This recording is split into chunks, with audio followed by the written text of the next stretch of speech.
Bird dog. Still got my shirt off. Boy, I don't know about that. Throwback on them boys, man. You boy, I ain't gonna tell y'all where that would come from. Bad motherfucker though. Good evening, ladies and gents and ladies. We're gonna pick this thing up where I left off at. Dealing with Mr. Jimmy Mack. The Jimmy Mack attack.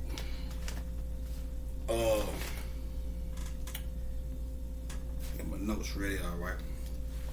So I left off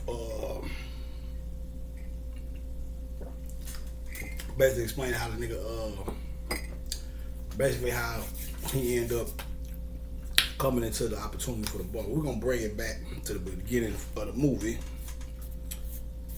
Which I say pretty cool movie, man.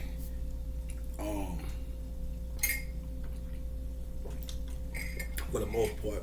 I know by now y'all probably went. Anybody that has seen the first edition of this, they probably already went and watched the movie. Or maybe not. Yeah, I'm gonna have to be fucking. I hate to do the spoiler thing, but I gotta put my own disclaimers on this shit.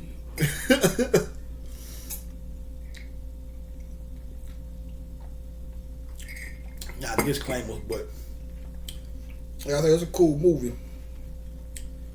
But one thing that really kind of, but it's kind of, well, I'll explain. It's one thing that kind of throws the whole movie off, and that's the whole. Now, like I said, on one hand, I don't know if I mentioned this in the first video. I can't remember how deep into the detail in the movie I went, but the lead lady in the movie's name is Maureen.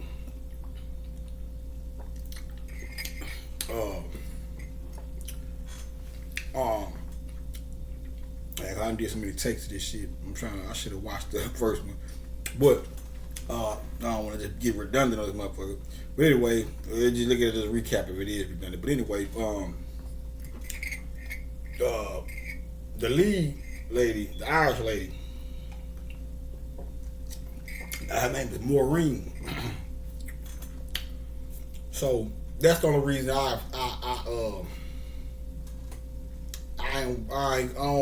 ain't putting too much of a microscope going too hard on it really, but because I kind of see what they did with the movie, but anyway, that's what I was saying. The lady Maureen, I think what they were trying to show you is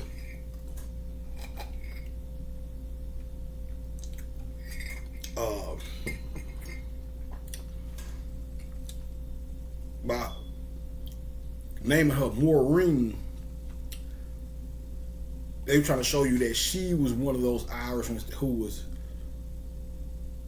maybe had a paler skin, but was still a Moor or black or whatnot. And I think I said that in the last video. But, so I think the message they were trying to convey was, which is what I'm breaking down, what I've been speaking on lately. They're trying to nod or acknowledge those who, a lot of those passing for white, I guess you could say. And I guess, which I've been saying about this whole island thing. Anyway, the whole island thing, they're viewed by the rest of Europe, or a lot of the Europeans, elite, the top Europeans, or what I quote unquote, whatever you want to call them, England and all that shit, they always view them as those passing Irish or whatever. That's why he's gonna tell you in the movie. But like I said, you probably want to saw it already. You get your own thing too, which is cool as well. But I'll give you my rendition or my take on it.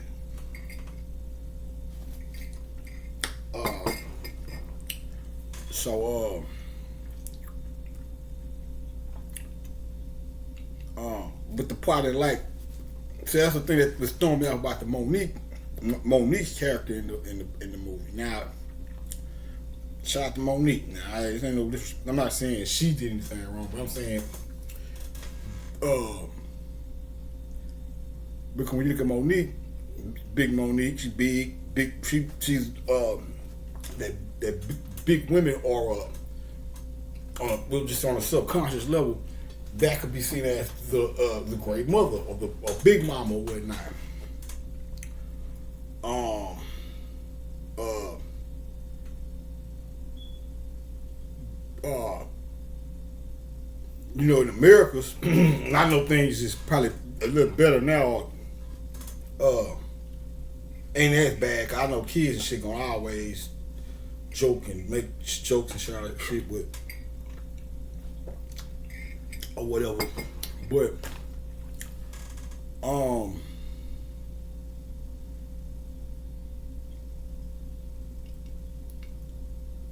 the European mindset or the white man, he views that as his criteria woman is slim and flat butt. That's why we're not now, but when we was coming up, what we consider thick, white people consider fat or whatever. So they had this thing, and I don't know, Bobby was breaking it down. He was saying how it comes from that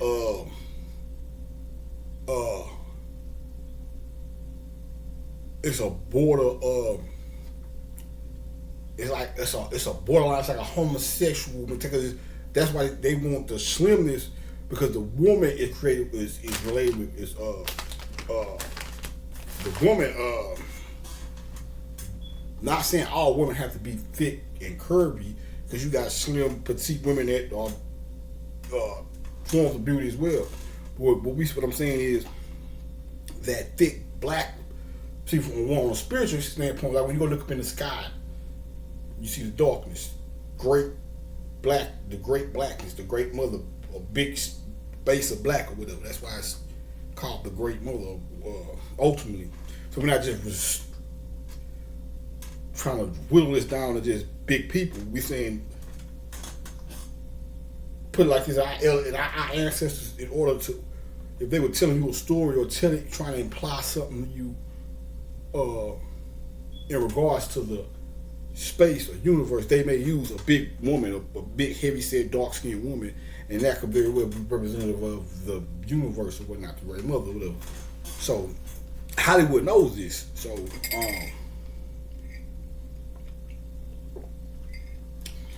it's like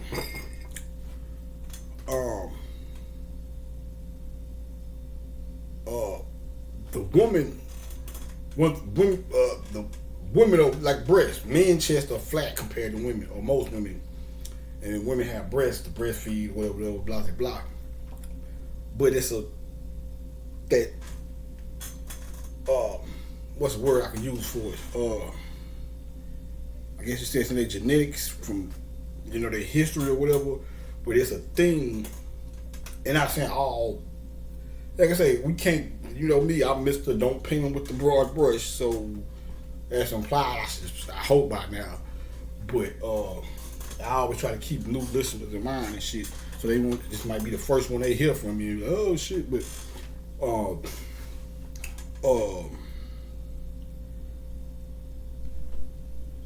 they try to keep that.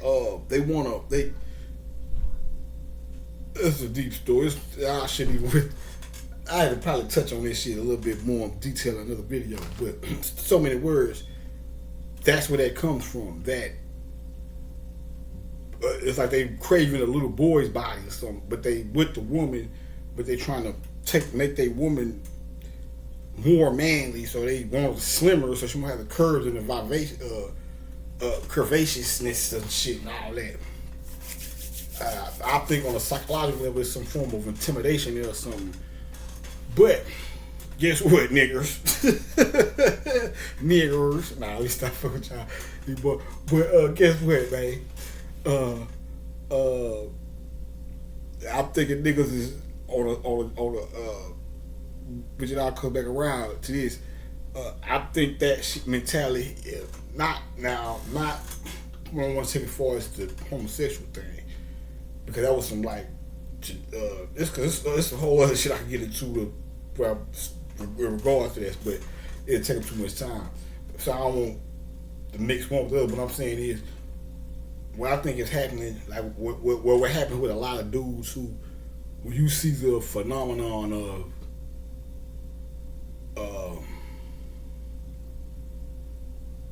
guys, because I've seen guys who don't want nothing to do with nothing black. These niggas got, I don't understand that when it comes to women. Them niggas say shit. I don't even want to repeat their little phrases, but them niggas be saying some wild shit. Well, I'd heard of two niggas of that caliber speaking on this situation, and them niggas was tripping. But when I was in the jail, but you know, you do have niggas who only fuck with white girls and shit. So I ain't here to tell you who to put you with salt, pepper. I can't tell you who to sock it to. Shake your, it's your thing, I guess. But shit, that's how you rock it. That's how you rock it. I'm not gonna argue with you about it. But I think what it is, and like I said, this is a whole. I'm trying to get it out for this subject, but I had to tell you I wanted to get the part about the movie I don't like out the way now, so I can rock on with you. But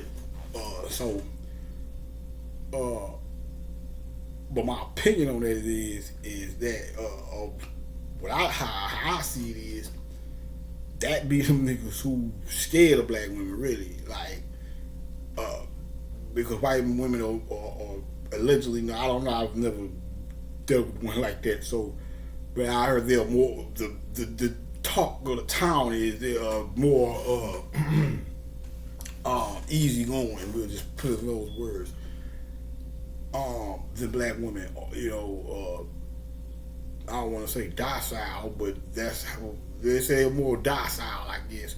But if I say that, women are, you know how women get, they can't say, they argue about everything, say, well, we ain't supposed to be docile at all. It's bullshit, but no. Nah, so, but that's something. But on the cool, that's something black women should take into consideration, though, because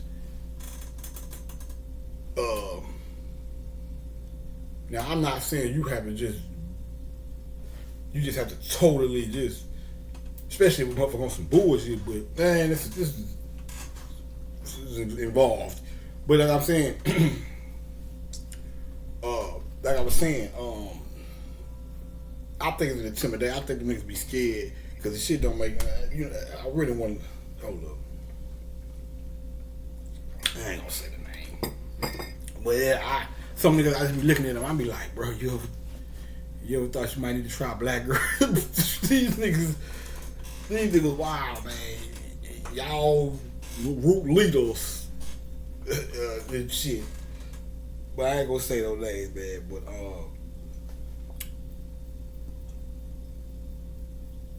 what I was trying to say about that was maybe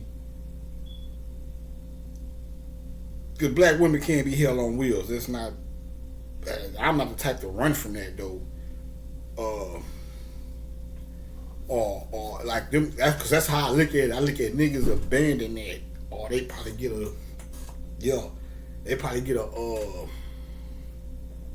They probably get a taste of that shit, or probably end up messing with a white girl somewhere down the line, and come from a background of fucking with black girls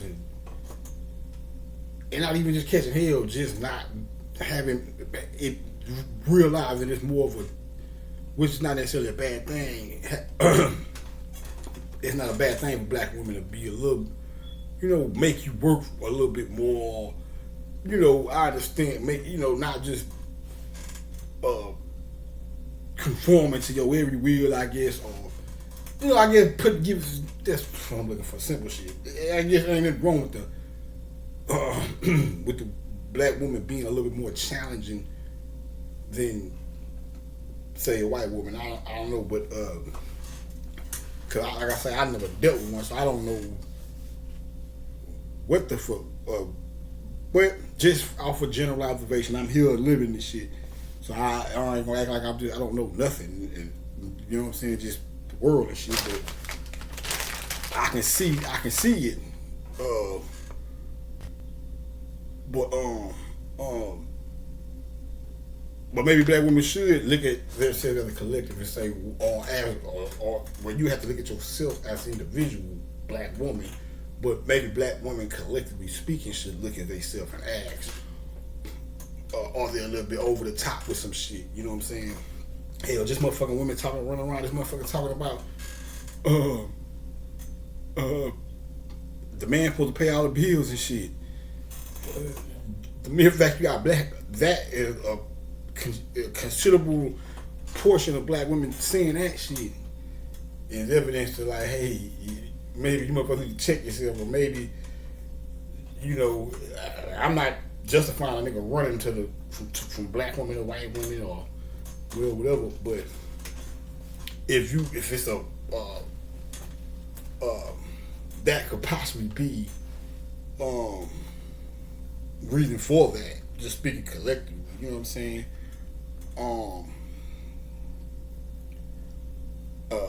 Cause like I said, I never dealt with white women like that, but I've dealt with black women, so I know, you know, I know the type of behavior that could possibly make a nigga who ain't strong, or a nigga who ain't as strong, or, you know, speaking in the grand scheme of things, want to try to chase white women or be more so than white women because they feel like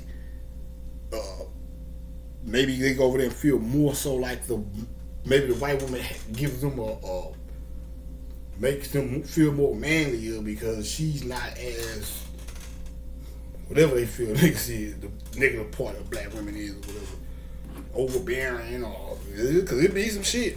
Don't get me wrong. So me knowing the negatives of black women and then hearing the complaints of niggas who go the other route, I was like, okay, I can see how that connects to that. However we chose to feel about it. I'll say, it's just, even Pop, he didn't just stop fucking with black women, but he even said some whole crazy off the wall shit. But he gave you an example of it because when he went to jail, he said before he went to jail, he didn't fuck with white girls, and he said when the girl Key, cause look at I'm gonna show you this in the movie too, how all this shit come together. Just watch. So when the girl lied on him and sent to jail, and then all the women out here was talking, he was not all, because you know it was so you had niggas out here that was like, keep your head up, we riding for you, and then you had that certain element that was out here trying to that was basically running with the smear campaign, calling them rapists and all that shit. So he said that made him say, well, fuck it, I didn't fuck with white girls before this shit just to show the sisters I was down. But then I got locked up by a sister, wow, nigga. And I can get motherfuckers out there talking about I'm a rapist, and why the fuck I'm gonna keep it real with y'all or not, or be reluctant or not partake of white women, and for the sake of my sisters, if they fucking over me, so it came out of his own mouth. I'm not saying shit. He said it. But I'm giving you an example of how, so just trying to show you an example of, but not saying Pac, like I was saying, you know, Pac, but some of these niggas, like, you'd be surprised how some people think. And like I say, man, each his own, but, don't, even if you feel like you like white women or whatever, don't be down and, I don't like niggas be doing that shit. Like, you don't fuck with black girls, that's cool. You, for whatever reason, you can't function as you. But don't just be not, because the niggas I heard was talking, these niggas, they were niggas. I would probably have to hold up, bro. You know what I'm saying? Because these niggas was like not just down on them, but it was some old Jim Crow ass shit, man. I don't know where they got that shit from. But yeah, man.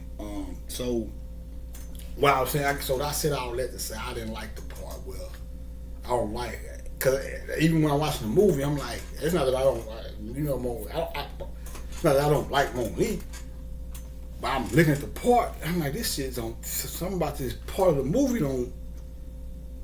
It's like they could have done without that part. You know what I'm saying?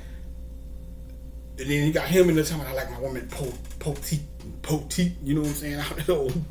This old dumb shit. And yeah, man, I ain't like that shit, bro. You know what I'm saying? So they got Monique looking like she's some type of flunky chasing him around just for him to end up marrying the white girl at the end, or the white girl who may have a potential tinge of more in her, however you want to take it. That wasn't a good look. You know what I'm saying?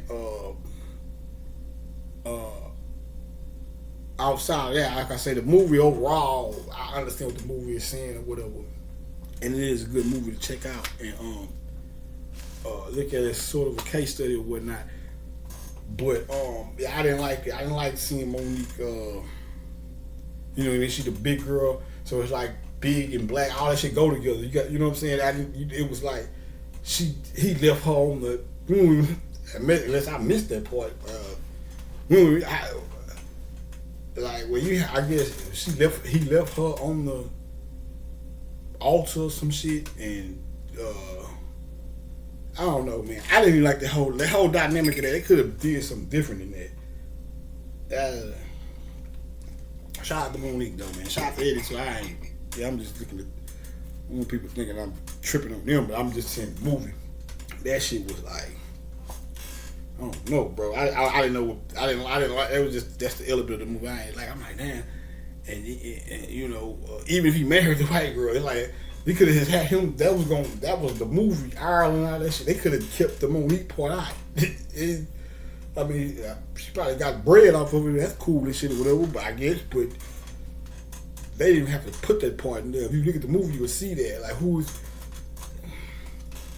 yeah. But so we gonna get over that part.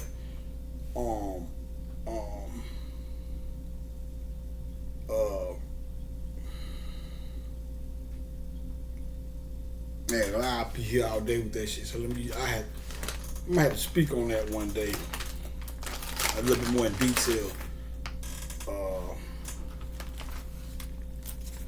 Cause I don't wanna got some things I gotta do, and I don't wanna take up too much time. But I really wanna try to hurry and get this shit off while I'm in the vibe. So let me start off with my notes. Yeah, I'm gonna need that motherfucker. Hit that all out real quick.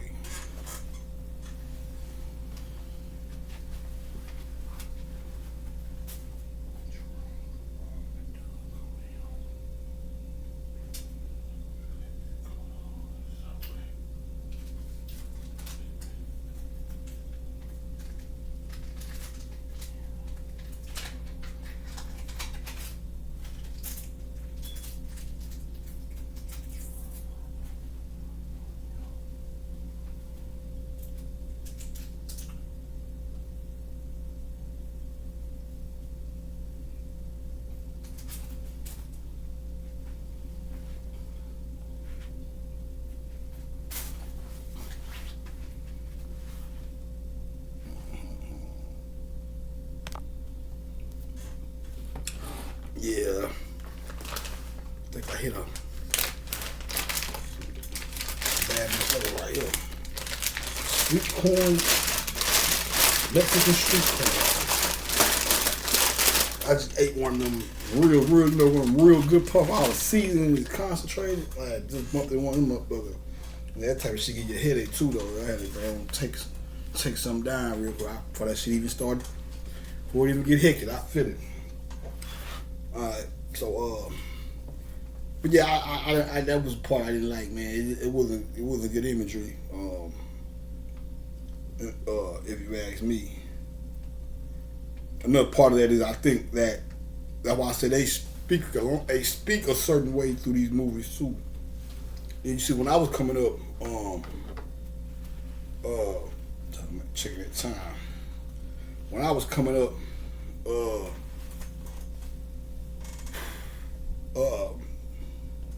you didn't see as much interracial commingling as you do now in the media and on television. Just like you see a lot of shit, like rap. I can still remember when hearing the goddamn rap song on a commercial was a big deal. And they're like, "Man, that's dope." Way before now, that shit everywhere. I'm saying, as a matter of fact, I think I remember the first commercial with an interracial couple. I think I still remember that motherfucker. I think I still remember that first. Now there might be some shit deep in the crack somewhere. I don't know. Way I'm talking about as far as me personally, like 9. This shit was like about 9.6 or something, not 9.7 or some shit. It was like I think it was like I think it was like the first time I saw like a fast food restaurant where the couple was interracial. You know, that wasn't too long ago, relatively speaking. So, I think one of the things about it is, because they're trying to do the opposite of, you know, at first it was like, you know, they try to keep that type of imagery. Jungle fever, they called it. Jungle fever, baby. You know what I'm saying? They used to call shit jungle fever. But, so they used to try to keep that shit like, I guess, you know, off the screens or whatever, out of the imagery or whatever. You see the specs or whatever. It wasn't like it is now, though.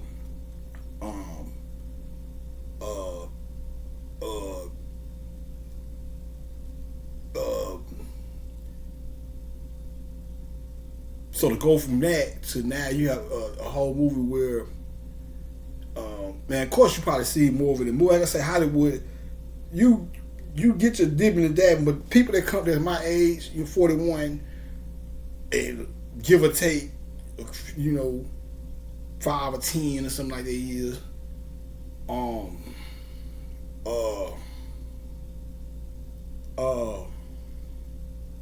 they'll know what I'm talking about. You know what I'm saying? Ultimately.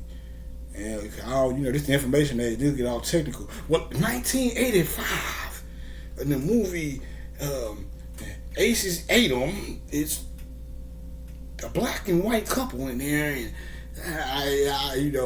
I'm just saying, generally speaking, that was a rare phenomenon. If you saw that shit on the television show, that probably was the television. That was what the episode was about. That episode was about that day. Whatever. You know what the fuck I'm talking about. So, yeah.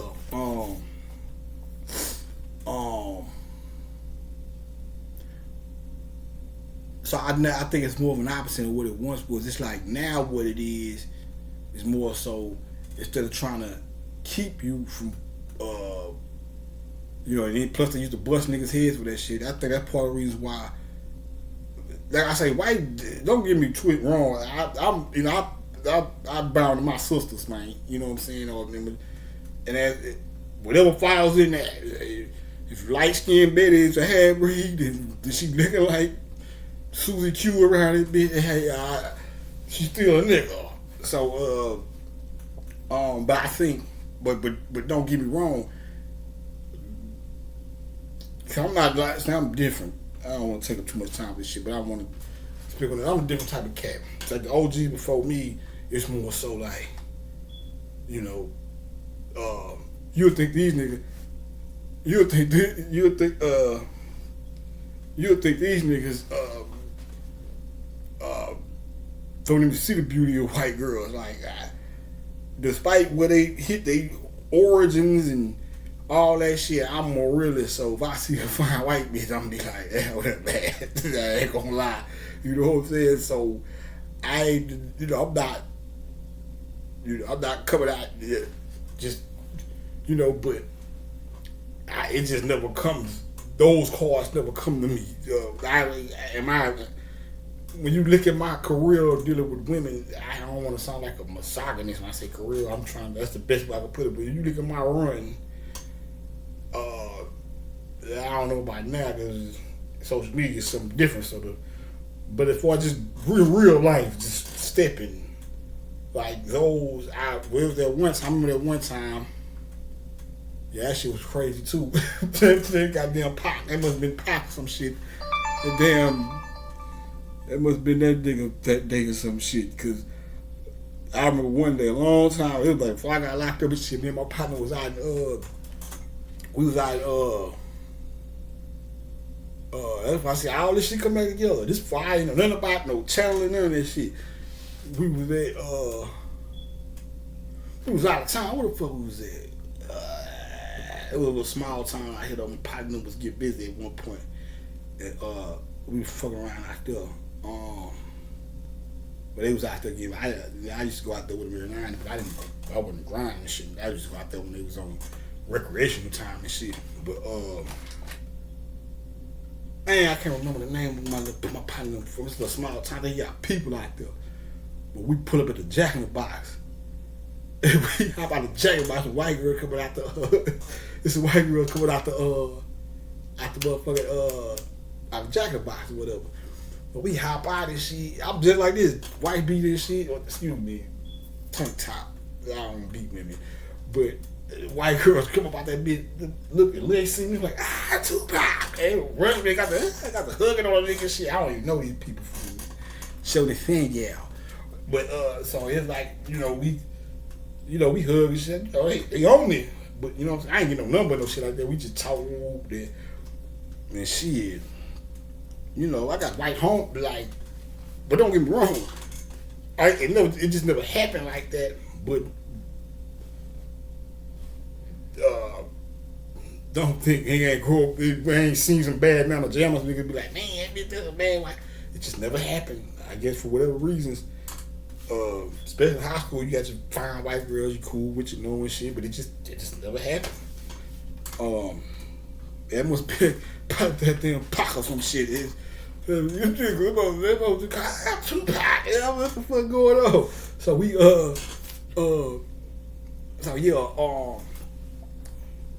for where I was going with that, let me rewind it back. But yeah, when that nigga I was talking about Pac.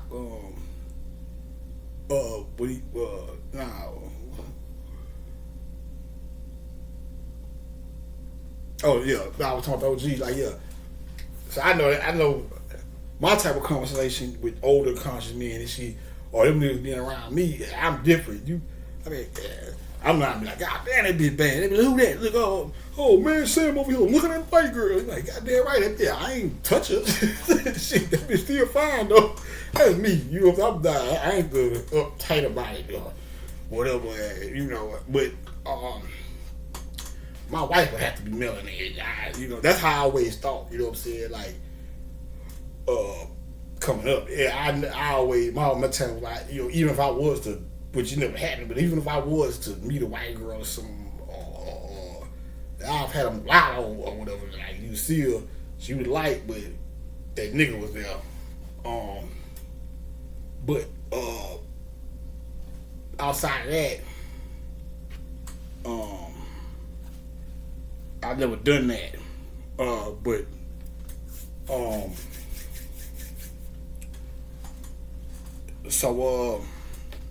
Yeah, I was going with that. I need to get to this goddamn movie, but I had to speak on that, man, because I was like, because it really started dawning. I guess because, don't get me wrong, I saw it when I first saw the movie, and I did the first video.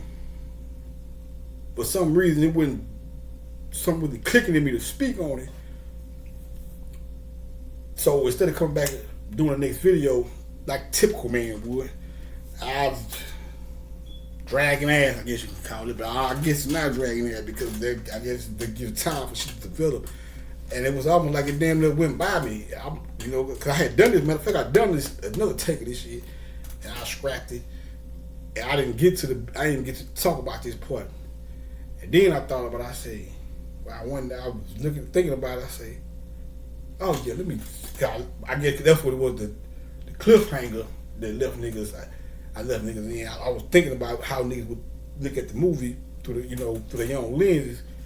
Then I have to think about that part. Oh yeah, let me talk about that too. That does look crazy. That's too crazy. Like I say, and they could have shit. Yeah, she could have played another part. She could have been the nigga mama or something. They about the same age. She ain't that much older than Eddie, but something could have been sister kicking him out the house or some shit. Something. They could have been some other shit better than that though. I didn't like that part. You know what I'm saying? Plus, he's running from the big girl. Plus, it's still giving that. Now I don't want to sound like one of these too sensitive motherfuckers. I'm quite sure Monique. We come from an era where them motherfuckers make jokes about themselves, so it's like that's part of the way of getting over certain shit, I guess. So it's like, but I was gonna say, I was gonna say it's putting a, it's making fun of the big thing, but I was gonna say that because it's like, oh, he's running from the big black woman, the fat girl, and all that shit. But I don't want to be too for new wavy because I know that ain't no somebody like Monique. That ain't no big deal. Hell, she's a comedian, so. But even the element, excuse me. Pardon me for a second. But yeah, that I didn't like that part of it. But like I said, to bring it back around to what on a grander scale of the shit. I'm gonna try. But on a grander scale of things, I ain't gonna go too hard on that point right there with him or Adam because I think that's the underlying thing they was trying to say about the movie. Whether she's white or black in real life, they probably named her Maureen. Because that's the point they were trying to show you that the lightest, those light iris has that nigga thing in them. Alright, so we got alright. So Pac was tripping on that shit too, I ain't gonna lie. That nigga was saying some wild. That's my boy. I know I'm gonna ride with you when you ship at the same time. I got to criticize a nigga for that shit. And I understand what you're saying, but I wouldn't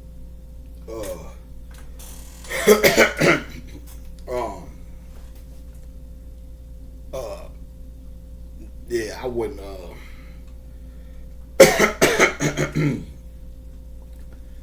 I ain't not saying he abandoned the sisters or whatever, but it sounded like something was going on there because that wouldn't have came, my mind wouldn't have been like, well, maybe I should fuck with white women or more white women or whatever. I wouldn't have, because it happened to me. Which is another thing I see about this movie. The nigga on the poster, he on the poster on the door. He on the one of the parts of the movie, Pac on the poster of the door. And she kicks the door down. So it's like you see her knocking Pac down. Just like the bitch did when he got locked up. You know what I'm saying? Tore him down. So it's like, I'm checking out the movie and I'm seeing all these little things.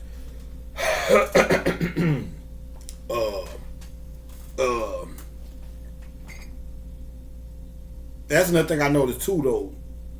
It's always a situation where the woman, it's always some type of high profile. Every time it's some type of scandal or high profile situation, it's some shit where a woman is lying on a man. You know what I'm saying? Then you end up this nigga did 30 years for a rape he didn't do and shit. It's always the woman doing that shit. You know what I'm saying? I don't know what's that about. Just like I said, just like whenever they go get their little agents to do whatever they do, pause. Whenever they go get their little do their little dirty work, just like Pac, they go get a black girl. It all works to their favor because you get the black girl, get her to lie with this nigga. He knows she lying.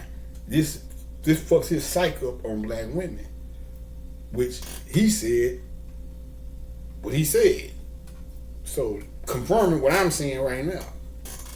So it's like with me, black woman blatantly lying on a nigga, dry straight up lying on a nigga, get a nigga 10 years knocked, and go on by their merry way. But it just didn't psychologically it never made me say, well, you know, maybe I should look more into Becky or some shit. It never did that to me. But it's always that element.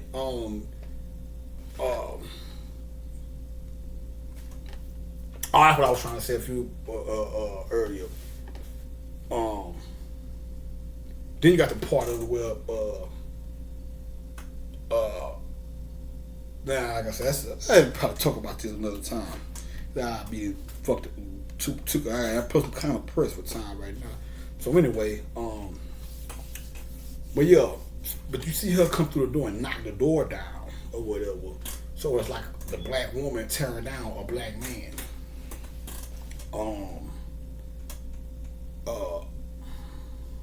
But you see a lot of that, like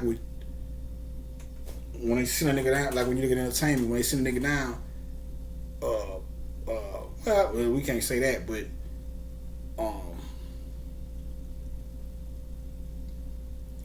when shit like that happens, it can't have the type of effect it had on Pac. You know what I'm saying? It's like Mike and what's her name? Is that one Mike went to jail behind? I guess I don't know what the hell happened between them two, but let me stop talking. I don't know what the fuck happened with that, but I can't even remember what happened. But I just remember everybody. Cause I was a little young, but I just remember everybody saying, "Man, if Mike would have hit that girl, she'd be really fucked up." There was some scandal behind it or something, whatever. But anyway, so maybe that was the point of the movie, though. Maybe that's what they were trying to. Shit, or maybe that's what they were trying to. The movie was trying to convey. Shit, y'all. Nigga Bobby once did say that the black woman is the biggest government agent, but she don't know it. And what he meant by that, and really this can go both ways. So many words what that is saying is, we just put it in both ways terms. So we're gonna just, but women more. What reason he? And this nigga's the biggest women champ. He told you he said out of his own mouth, he'll say yeah for the goddamn girl all the time, but for the girls all the time. But what he was saying was, it go back to Willie Lynch. What did he do with Willie Lynch? Killed the man and manipulated the woman to raise the son or the children in a manner that would benefit white supremacy. So, mind you, when you look at the black dynamic of that, who's in the power or who's in the most superior position based off of white man programming? The woman, because the man is took out the picture. The woman is under the behest of the under the spell of the white man, or under the, I don't want to say spell because they don't really. You have to have sufficient amount of melanin to make magic happen. But what they do, their magic, their form of magic is using you against yourself through mind control, such things as such, things that are such.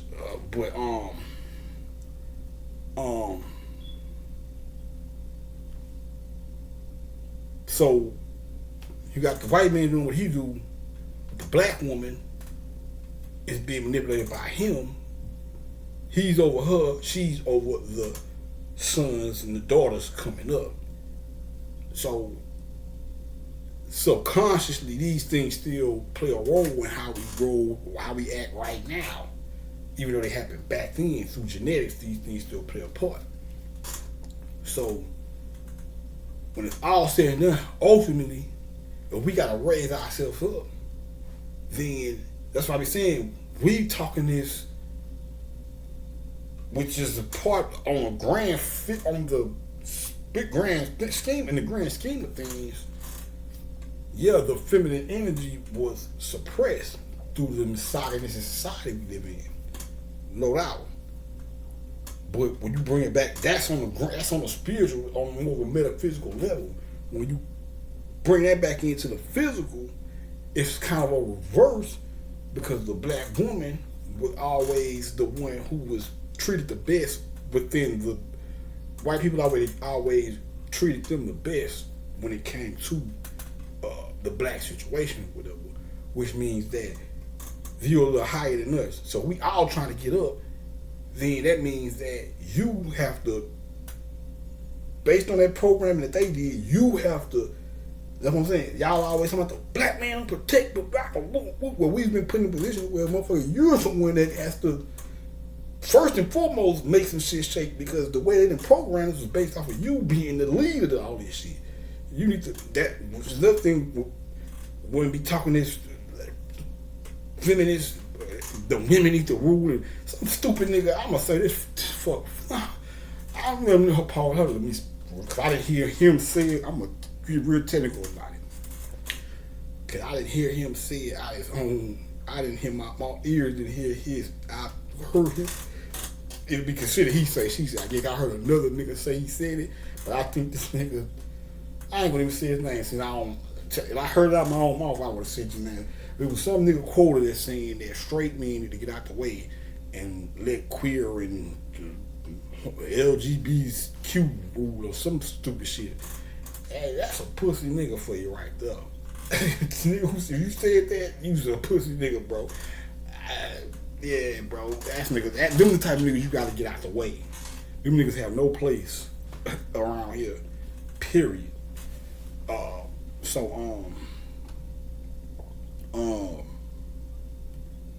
Yeah.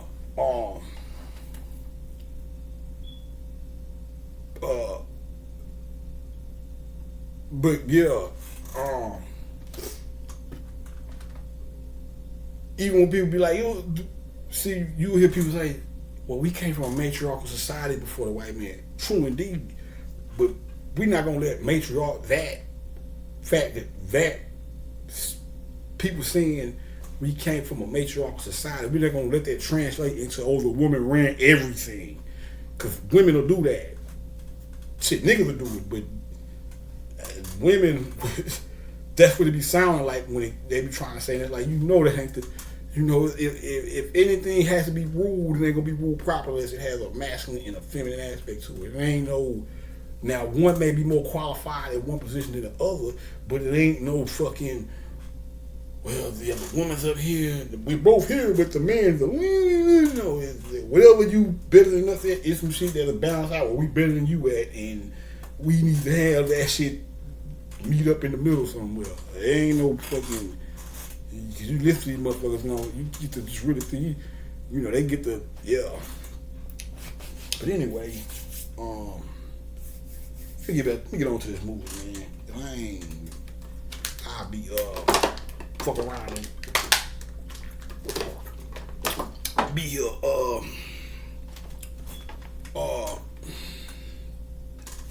too goddamn long. I have to come back. But anyway, not long enough and have to come back. I don't know what the fuck I'm talking about. Let me get to this shit. Anyway, we gonna go get over to Jenny Mac, man. So we started got the ugly out the way. Now we can deal with the good and the bad, or the good or whatever. Now that's but that part where she knocked that door down, I think that could be somebody saw as the black woman knocking down the black man, or something like some of that nature, or holding the black man, because that's what the role was of in the Willie Lynch thing. the woman was programmed to keep the man from growing up to be the man who possessed the qualities that got his father slew. Because the father they slew the man, so all that shit that would combat against the white man, they killed it in the father and made the woman scared for the son to possess those qualities, because she was scared that those qualities would get her kids killed like the father and shit. So, pardon me real quick. Yeah. So, but yeah. So let me, all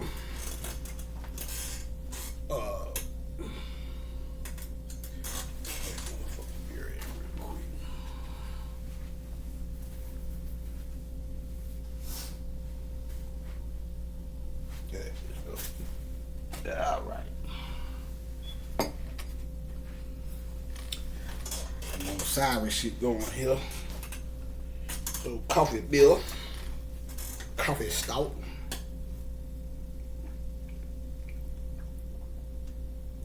All right. I didn't know I was recording that. But yeah. So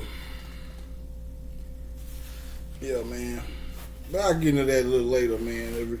The whole, yeah, on my next video, I gotta go back into that anyway and expound a little bit. So anyway, so the movie started off with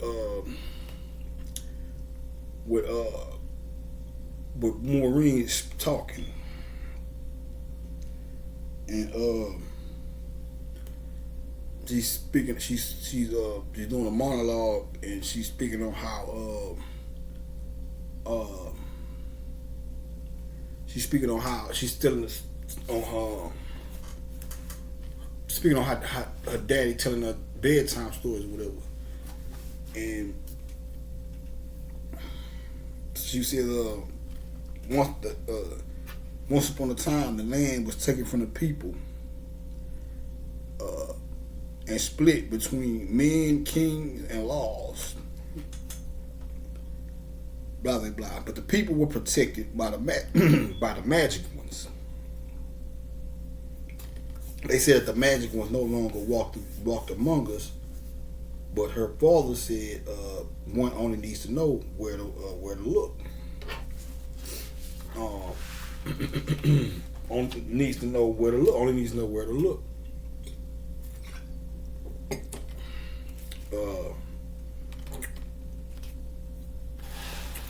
So,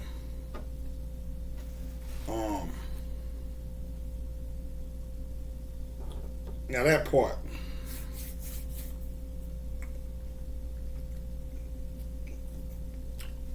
that is a reference to black people in general, but that's the old men of the oak tree shit, the druids.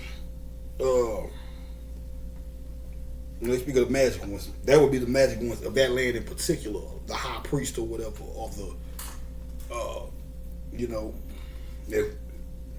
in Kemet they would be called the high priest. But so many words, that whole thing encapsulates the whole black. We just say the black diaspora, the whole black experience. Those who were the magicians, the magi, the wizards, the quote unquote witches or warlocks and all that. That would be considered the magic ones. Those were the ones who went through the persecution. So that's why they said the magic ones doesn't walk the earth no more. That's a reference to us being put to sleep and not knowing of our spiritual selves.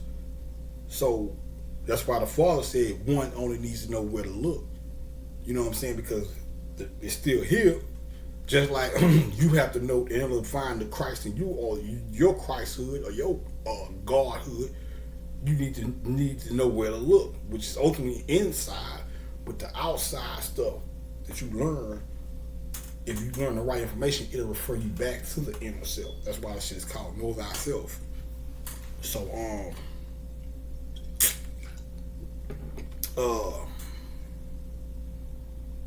but the Father said one only needs to know where to look.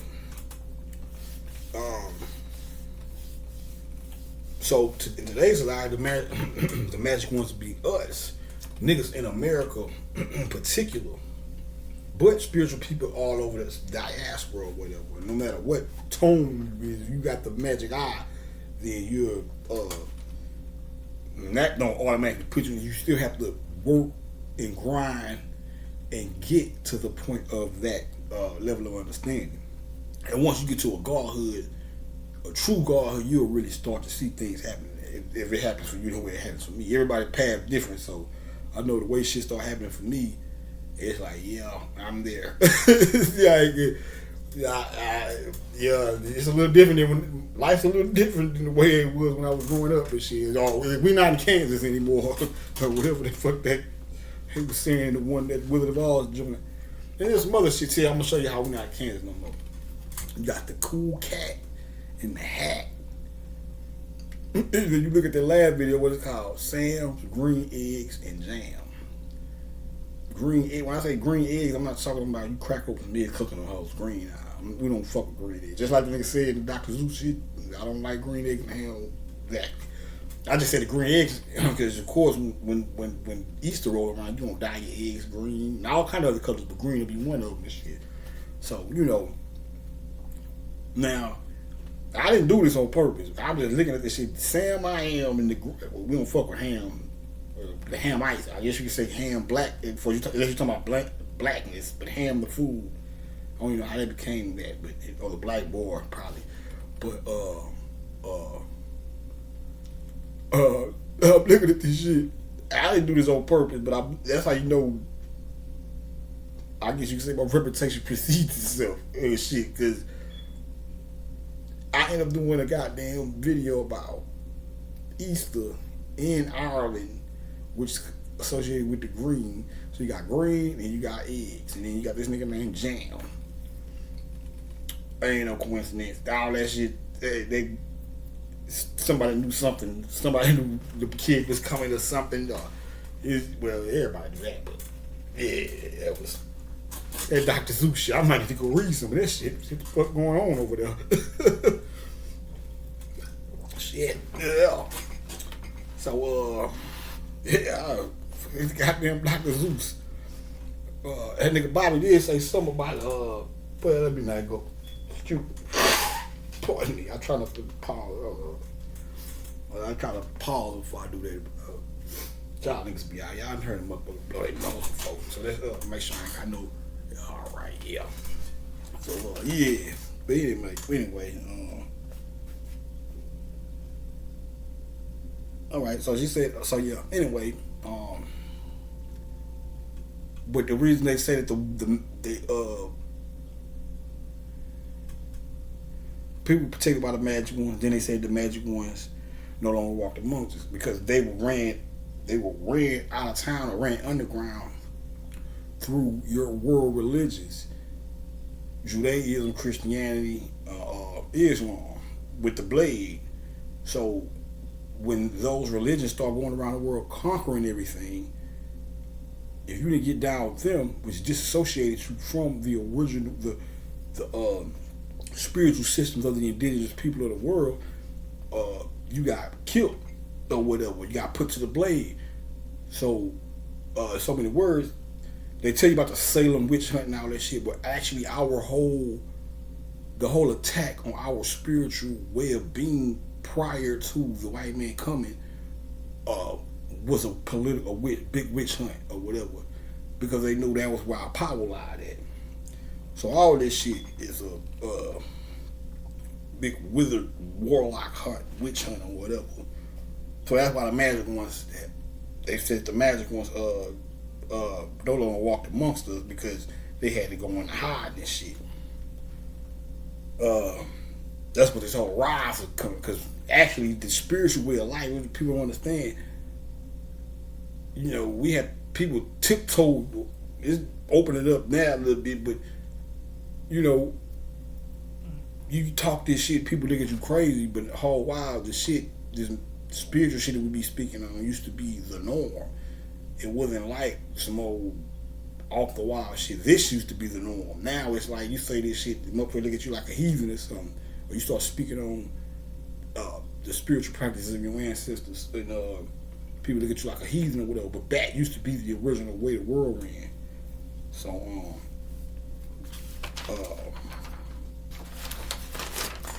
that's how I was telling people about the word nigga.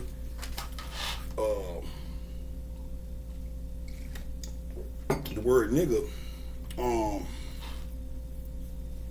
that is not a bad word. See, now you say that shit and it's all controversy, but that word is not a derogatory term. It's a word that describes something divine within us in the earth as well. So anyway, man, I told y'all what how he ended up getting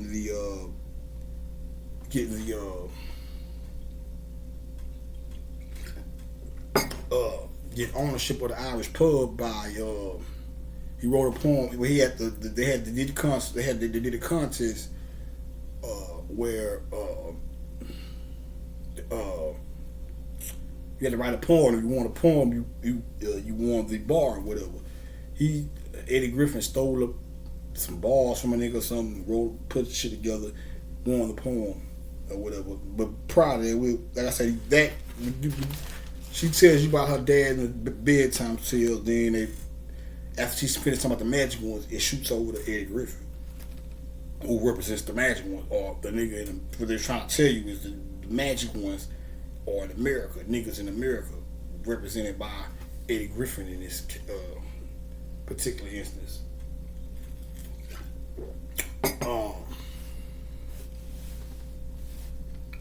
So he represents a typical nigga, hard times, nickel and shuffling and jive, not shuffling and jive, but nickel and diamond. You're trying to put some shit together or whatever. He going through whatever he going through. So he come home one day. Well, they show him in his broke state. He selling niggas fake weed and shit. He goes sell some niggas some fake weed. They try to chase him down, whatever, he get away. So he coming back to his crib. So when he come back to the crib, the landlord in his house throwing his clothes out the window or whatever. Now here's a crazy part about this movie. Not crazy, but see, we can get to it, but let me go here real quick. Now, it's funny how this shit line up because I started the same Tupac thing back like in 2014 or something, like 2013, 2014. I remember posting that shit on. I remember posting it. I come up with the concept, and then when St. Tupac Day came around, that St. Patrick's Day, as y'all commonly on, y'all. I remember posting that shit. Nobody fuck with it. Probably got about one like or something. I never really. Every now and then, or at least on Facebook, every now and then, my birthday or something, I get about to get 30, 40 likes. Other than that, them motherfuckers, my shit average about like 5. I average about to get 5 or some shit like that, but who gives a fuck about it? But, so that ain't nothing unusual, but I remember putting that shit up. And I was trying to start a movement or whatever. And ain't nobody fuck with it. I ain't tripping though, but like when nobody getting down with the kid. I said, alright, that's cool though, It don't matter anyway, because what I'm gonna do with it, I'm gonna move and shake some shit anyway, so who gives a fuck? I'm just like really trying to help you niggas. You go participate in this shit and do something using with pot. You might get some, well, I ain't gonna say might, you do it the right way, you get some results of this shit. I've seen it with my own eyes. But niggas just dilly-dallied all over it. And then I see this movie, like I said, I just saw this movie for the first time, right in the middle of doing the Mad Max shit. So, after I did the part about Ireland in Mad Max or whatever. So it's like it all lined up. I did that shit, and then I saw this movie, like, okay, here's some more evidence to corroborate or further corroborate what I was saying about Irish and all that in the Mad Max joint. So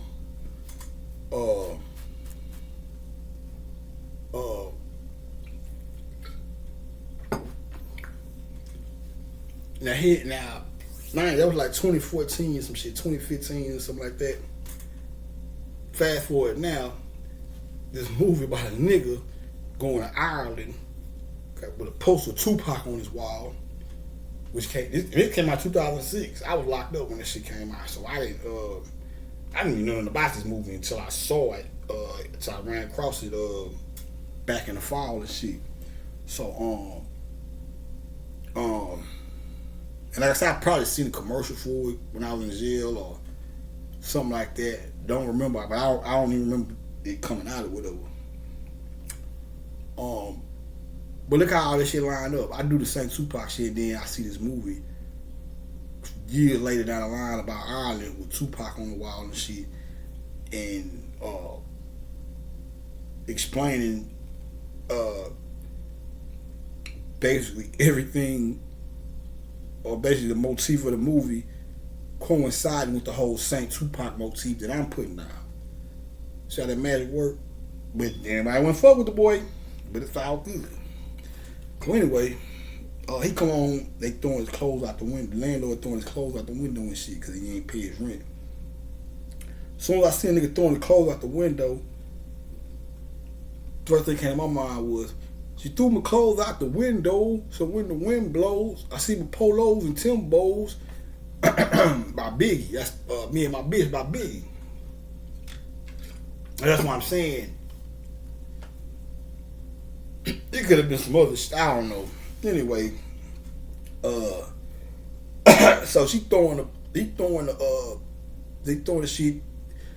Now when the landlord throwing this out the window, you got people that's downstairs outside running and grabbing all the nigga clothes and shit. So that's the whole Jesus thing. Then they say when Jesus on the cross, they rented his lots. Like everybody was tearing pieces of his clothes off or whatever.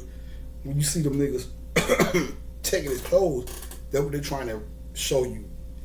He's the Christ figure in the movie.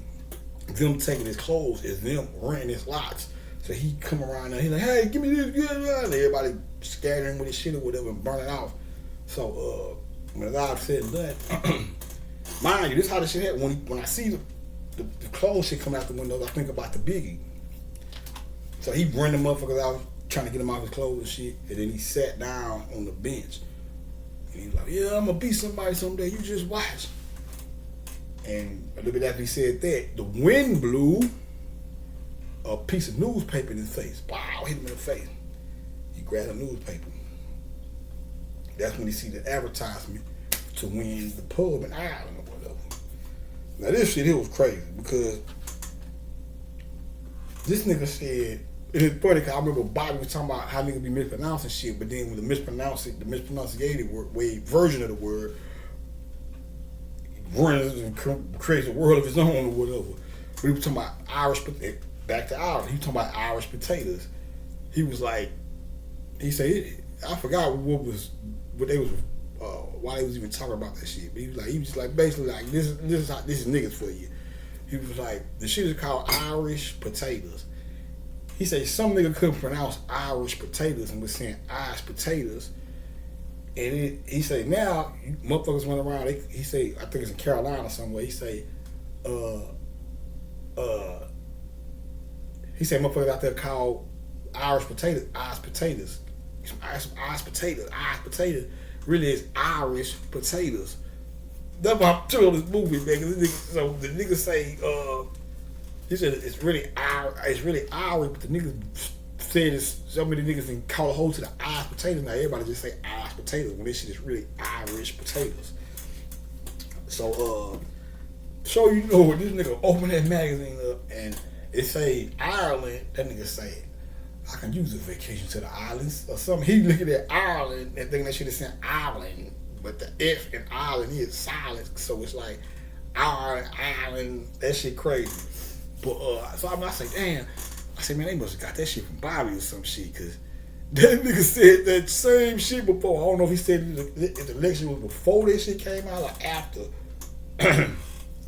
But that nigga said that shit. So more kind of a stereotype, little part like too. It's kind of like a trying to say niggas can't read, but then again, it's got a truth to it. Not niggas can't read, but you know we do pronounce our shit our own ways and shit. So it's I guess it's all.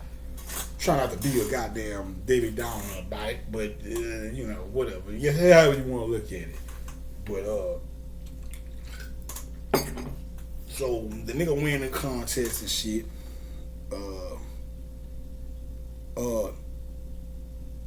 The nigga win the contest and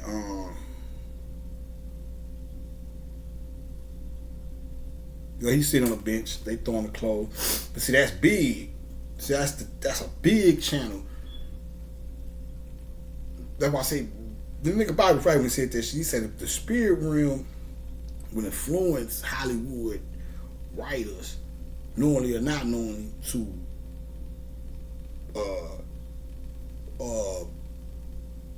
write for niggas or whatever. So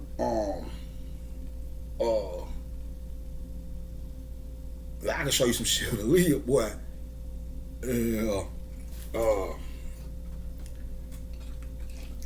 But see, we don't even get too deep into it. We just go back to this shit. But yeah, that's that. By him coming through, and then that scene with the wind blow thing, and then the wind actually blows the newspaper to this nigga. That shit has something to do with Pac and Big influence over this realm or whatever.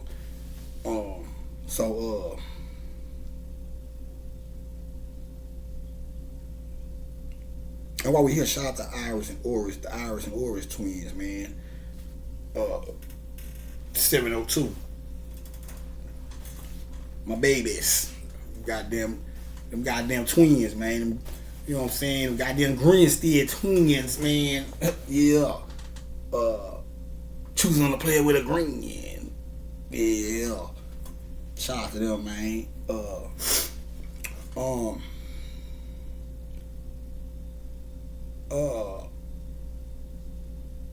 Yeah, he win the poetry contest.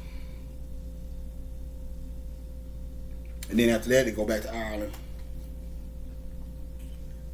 And that's why I say I like the movie, because it's not, even though I'm saying shit about Monique and all that shit, I'm not saying that was the goal they was trying. It could have been just comic value. They probably just doing it for comedic value, comical value or whatever. So I don't want to just go too hard, because the overall theme of the movie, at least in my opinion, is some righteous shit, because you know it has rooted in some type of positive message. Because like when you get to this part,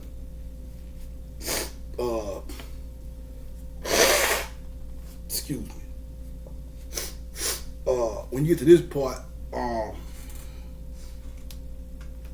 they take it back to Ireland, and that's the thing I do pay attention to. Catherine singing in the joint too. Sound pretty good too. I like that Irish sound, that flute or whatever the hell that is.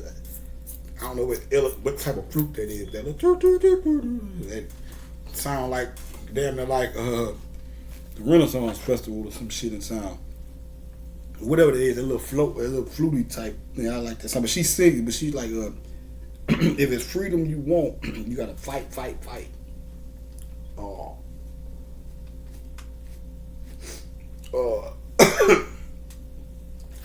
Giving you showing you that that revolutionary spirit of the oppressed versus the oppressor or whatnot. Give me 1 second. Alright, I'm back.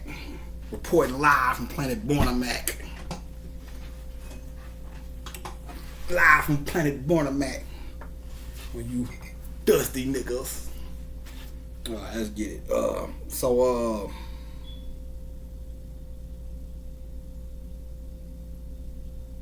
They show you the revolutionary spirit.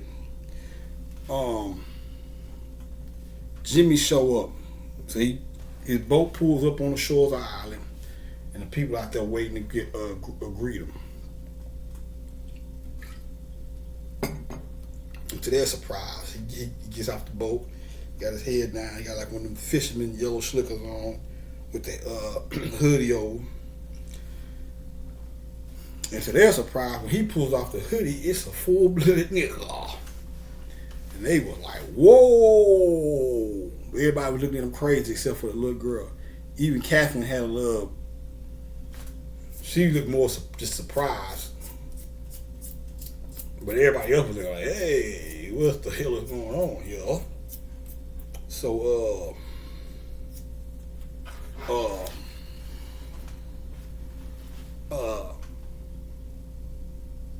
and you know what he did? Take the jacket off, so he got on this nigga shit. Hey, yo, what are native women at? It's time to pop bottles. And all the shit that I guess people think about when they think about hip hop or niggas or whatever. I'll just say hip hop and then flip it to niggas. He's saying it. Break out pop the bottles and where the hoes at? You know what I said, where the hoes at. Yeah. So he doing all that. Let me see. And I say, okay, we get to the little girl suit. That little girl, she's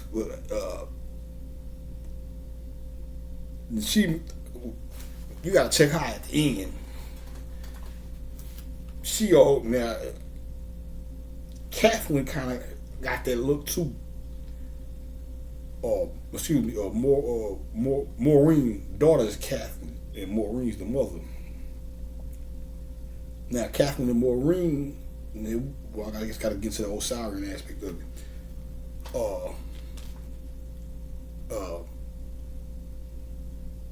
Catherine would be the ISIS of this whole thing. For the movie. Eddie Griffin is playing the father and son one, because Catherine's husband, Maureen's husband, which she had Catherine by, which is who she had Catherine by. Now the little girl got that little real swarthy type of list. She got that whole WD Ford thing going. If you really look at her, peace be up on his name, man. And shout out to my boy Noble Drew Ali too, man. I never read the Seven Circle Quran before, but let me not, because we'll be here all day. But I'll bring it back up when I have to when I'm throwing ties back up. But yeah, that's seven. Peace to the God, Noble Drew Ali, man. But when you look at Catherine, the little girl, especially at the end, look at the end when they show you the gold tooth. She got that look like, she got that tinge of the mall that she damn look like her skin tone is probably a little lighter than Denise, or Lisa Bonet. They, you know what I'm saying, a little bit lighter than that. But she damn near look like she's somewhere in that rim, that range. But at least based off the movie or whatever. Like I said, I know makeup and all that shit play a part and all that, but it's something to me. But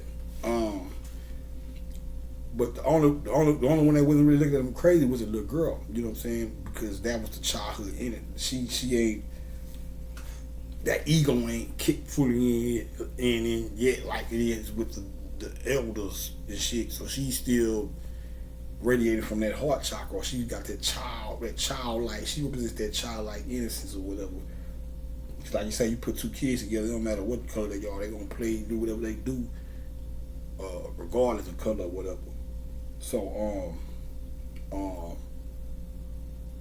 she kind of represents that, or she represents that. She represents the horrors of the whole thing, and but her father passed and this where the horror, the Lord of Silence thing comes in at, cause that's a form of element of horror, is the Lord of Silence. When you see him like, you see pictures, the baby with the thumb in his mouth, that's the Lord of Silence aspect of horror. It's Harpocrates. Um,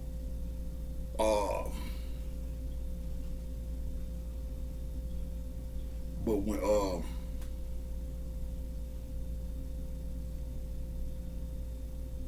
when he passed, I think he passed in a car accident. Yeah, yeah. When he passed in that car, he passed in a car accident. Yeah, and when he passed, the little girl stopped talking. So, when she stopped talking, all the way up until that point, whatever they said, once her father died, she say no, not another word after that. So when Eddie Griffin get back over there, when he come over there, he's playing the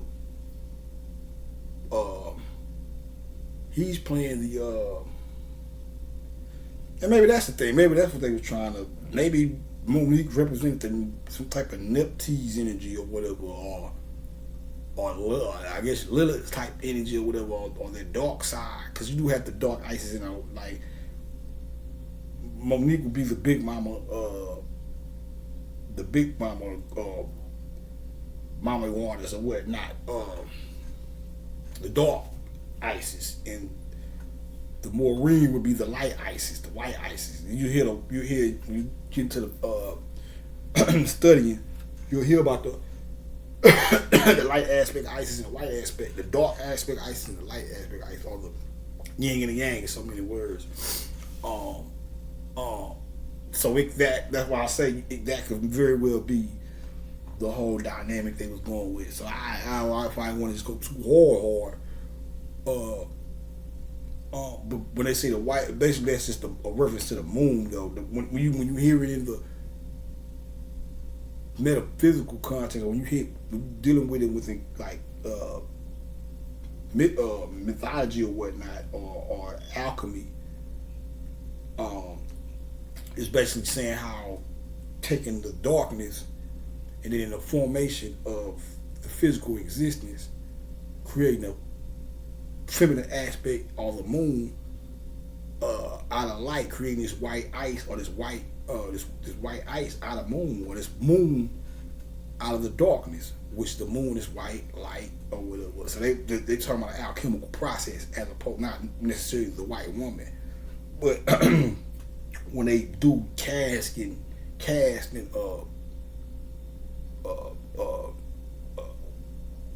so I guess within black terms, the closer you get to that, it's like a light skin, somebody like a Lisa Bonet or a light skinned woman, and then after that, white people or whatever. White people are predominantly more moon people than, because they're more moonlight is more agreeable with their it's more agreeable with their skin tone or with their dermatology or whatever, as opposed to the sun, where if they sit the sun too long, they sunburn or whatever.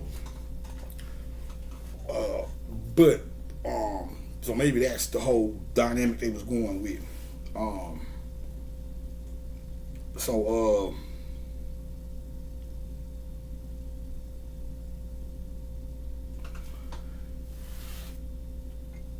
So yeah. So anyway, he talking this shit and getting out the boat. Where the little girl? Where the girls at? Where the where the popping the bottles and all this old shit, and all this all stereotypical type of shit. So that's that. He doing around. Everybody look at him crazy. The little girl look at him and smile or whatever. Or he kind of bond with her or whatever. They looking at this nigga like the eighth wonder of the world and shit, like they ain't never seen a nigga in their life. Probably have it. I don't think is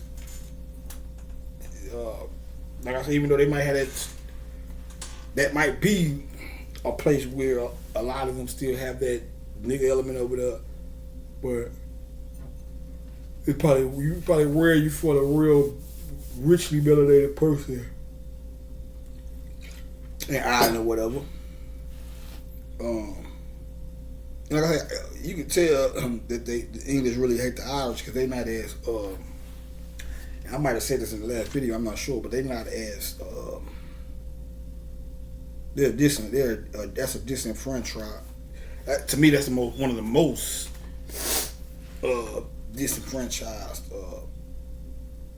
areas of Europe. You don't really hear no tourist attraction or anything that would attract you to Ireland, like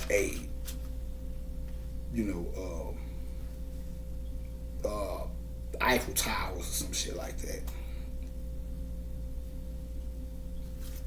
So anyway, they doing all that. He get the ball. Now, so the father. Okay, let me get back to that too. The father of the little girl died. She stopped speaking. So in the movie, 1 second. Yeah. So in the movie,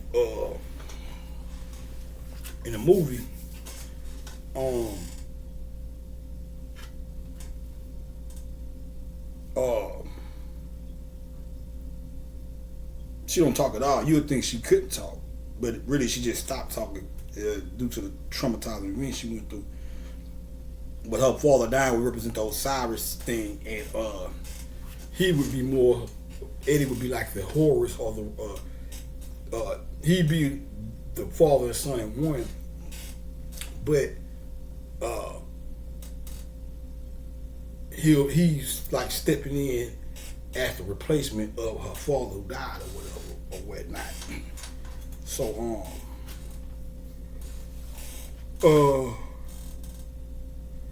that's those one Osirian aspect of it. So boom, another thing about it is you're gonna see him doing all of he gonna be on stage doing all those impressions. And even in the movie, she gonna tell him, "Don't be them, be yourself." She was like, "What's up? Why you imitate all those people on stage? You should." He was like, "Cause that's who I am. That's what I do." She was like, "No, that's not who you are. That's who they are." But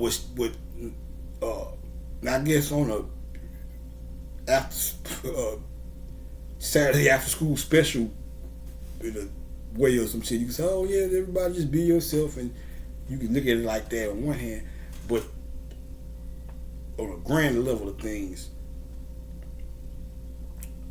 he was representing Osiris because Osiris is the Lord of Transformation. It's like Shang Tsung in Mortal Kombat. That's Osiris. How you transform all them different niggas. That's Osirian. That's what Shang Tsung. That's even the spiritual name, Shang Tsung, which is a lot of spirit rating. All that shit is mythology. All that shit got come from gods and shit like that. When you get to doing, you really sit down and get into Mortal Kombat. You can break them characters down, and you can see. I can show y'all kind of shit. Just like Ryu, his shit called the on Street Fighter. His shit called the Ryu and Ken and Ryu. What they shit called the Dragon Punch. Ryu that's the name of a dragon god, a dragon deity. Ryu in Japan. So all this shit is all inclusive. So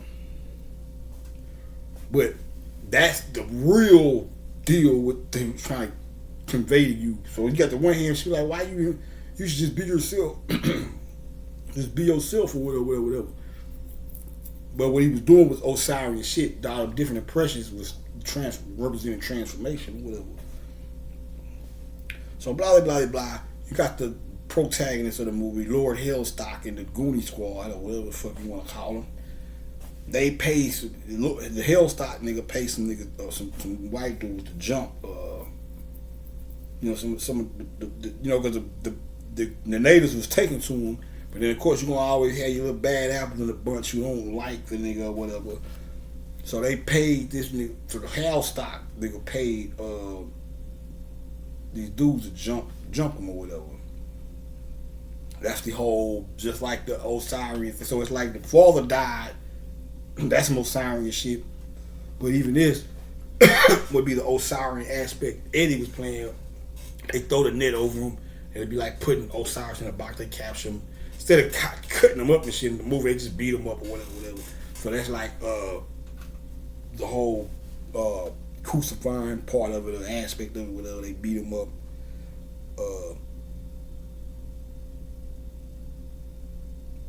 So that happened or whatever.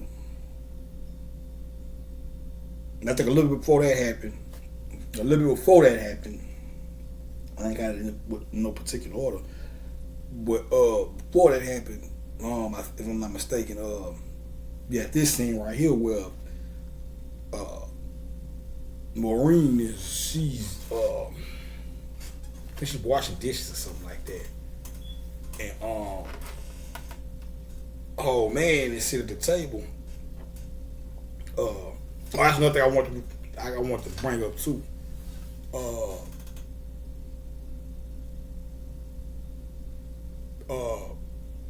When that nigga first get off the boat, when he first get there, one of the dudes hand him a bill. I might have spoke on this. I think I spoke on this on the last one when I was talking about the beer, the Mickey's and shit. I was telling you I don't drink. Like I say, I'm at a reunion, chill at a barbecue or something. I might throw a few Budweisers back or something, but I'm not going. You don't catch me going buy no goddamn. I drink shit like this here. You know what I'm saying? This coffee stout.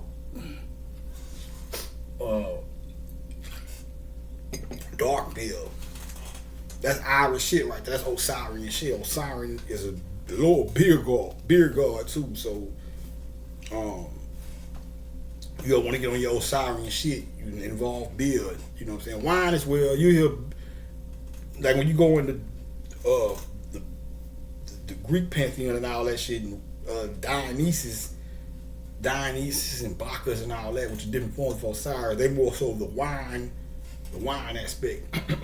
But even with Jesus turned water to wine of the divine, the vine, the wine, the grapevine, the vine.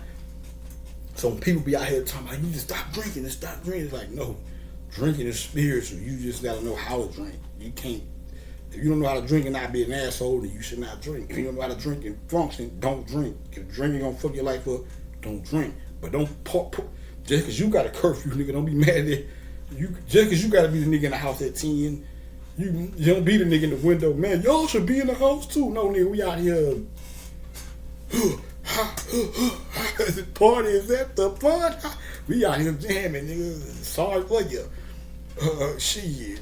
All these damn movie one-liners coming out of nowhere, but shout out to Left Eye, man. Well, that was Chili, I think, said that, but that Left Eye folks. I wish I had no time to talk about my girl, man. All I'm gonna say is we got that pen on the floor thing going on together. That goddamn pen been on the floor about 2 or 3 days, and nigga won't pick that motherfucker up for some reason. Yeah, you know the fam, you know what I'm talking about. But yeah, shout out to Left Eye, man.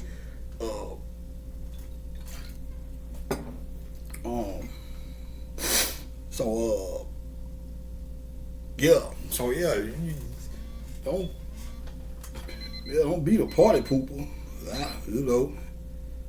just because you can't drink and smoke and do whatever type of drugs you do and shit. Yeah, that be the thing. That's a problem with people. Niggas is like, drugs in your body and your tongue. It's like, man, we done those things. I'm not telling you to run and do not what I'm telling.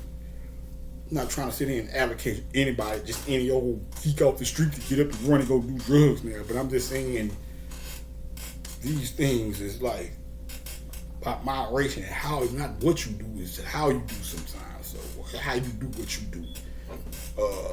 So just like me with pork, we frown on that at Princeton, but I'm not finna sit here and tell you a million times, stop eating them ham hocks. You want to eat ham hocks, you get what ham hocks give you.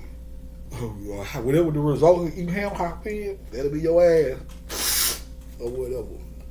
So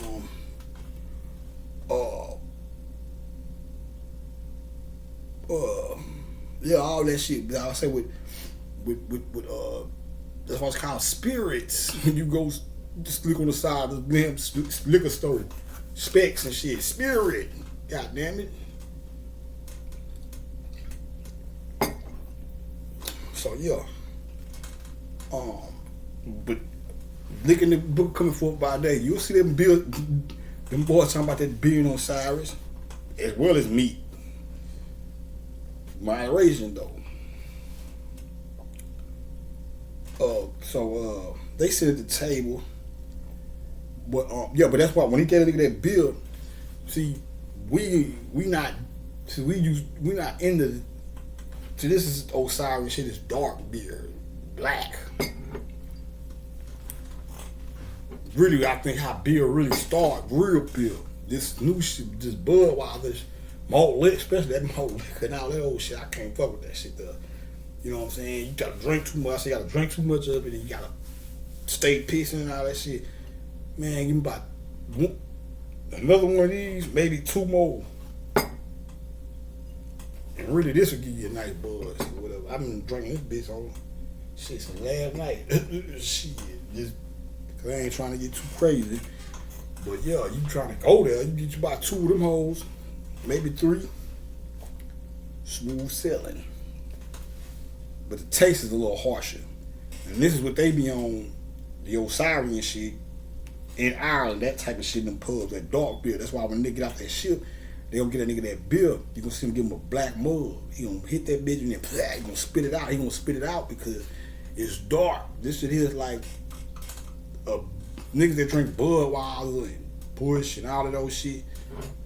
These niggas I know, I guarantee 9 times out of 10 they start trying to drink some shit like this. They gonna be like, man, this shit is too harsh or it's too dark, and they would spit it out. That's what they were trying to show you in the movie because this is the type of shit they be on over there.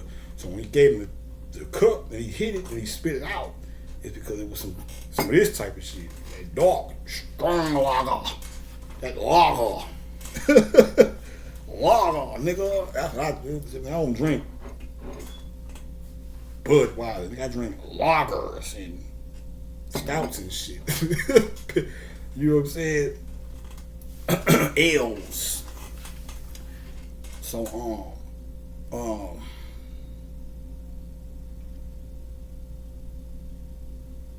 yeah. So where are we going with that? All right. Yeah, so anyway, back to the dishwashing scene. She washing the dishes or whatever, and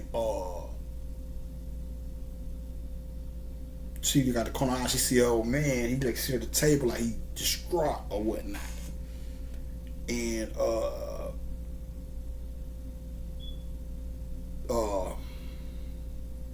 she's like, "What's wrong, Pops?" Woo. So he was like, yeah, we'll be invaded surely. Surely now we'll be. He said, we'll be invaded surely. So Catherine was like, Maureen was like, by who? The Vikings?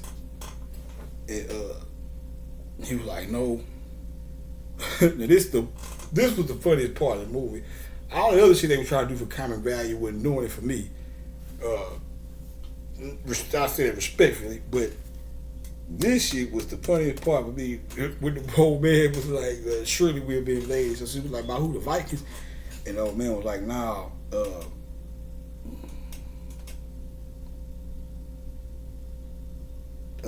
he said, pretty soon, she was like, by who? The Vikings? He was like, nah, by those rappers and their gangs. He's like, I know those Bloods and Crips with their dirty Harry guns and crack cane. Dirty Harry guns, y'all. If I say dirty Harry guns and crack cocaine. That boy Dirty Harry, he used to have a bad motherfucker too though. I think that boy had the trait 5-7 or some shit. That boy had a bad motherfucker. But that boy say them Dirty Harry guns, man. They crack cocaine. That boy says it'll be booties. It'll be naked booties on every corner before you know it. So Bitch, this shit goes back to what that nigga. We were trying to tell niggas. When Bobby was breaking down this shit, his lecture too, with a lot. What he was trying to tell niggas was, he was like,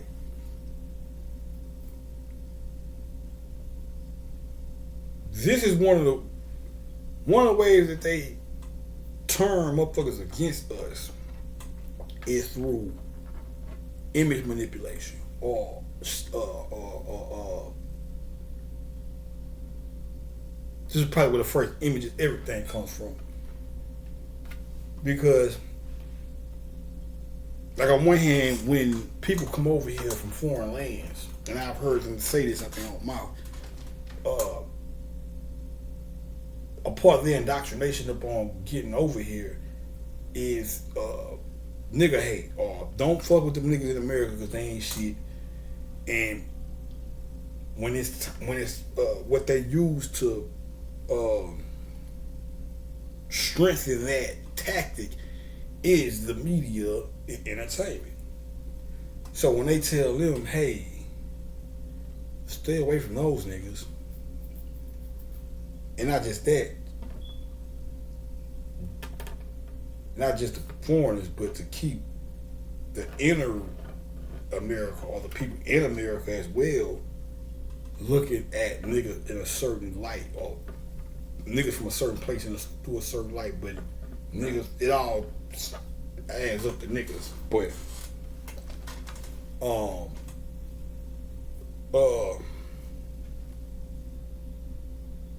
so when they tell them this, or what further corroborates, not corroborate, but what helps them in that, within that tactic, is how we portray the image in entertainment. So they're like, yeah, don't fuck with them niggas, they ain't no good. And they show you Menace to Society, like, see, that's what they do. And then niggas, oh yeah, that's right. Well, when they get over here, y'all see crullers. Oh yeah, those niggas are no good over there. Because they way over there, they think all niggas are gang banging. They think all niggas are selling dope. They think all women are stripping butt naked and all that shit. They think, because they not over here to see how we living and knowing that there's a nigga over here that's a banker and this nigga's a real estate, or he don't have nothing, or certain niggas over here who ain't got no ties to the hood, or ain't no ghetto nigga or whatever. They only give you the ghetto dweller image. And even within the ghetto dwelling, everybody ain't fucked up. So even when you see a nigga from the hood, and you can tell he from the hood, even that don't give you the goddamn green light to say, oh, he's fucked up, one of them fucked up. So it's like in so many words, you have to narrow this shit down to who you dealing with on an individual basis, as opposed to going off a fucking stereotype. Now, having a general, or having a knowledge of general, or things that are it is, don't get me wrong, it is the thing of saying, okay, I know they all ain't like that, but you gotta watch them because they do, it's a lot, considerable amount of them have the capabilities of doing this, that, and the third. You still have that type of thinking going, but you don't want to just have your brush too broad with your painting. So let me move on.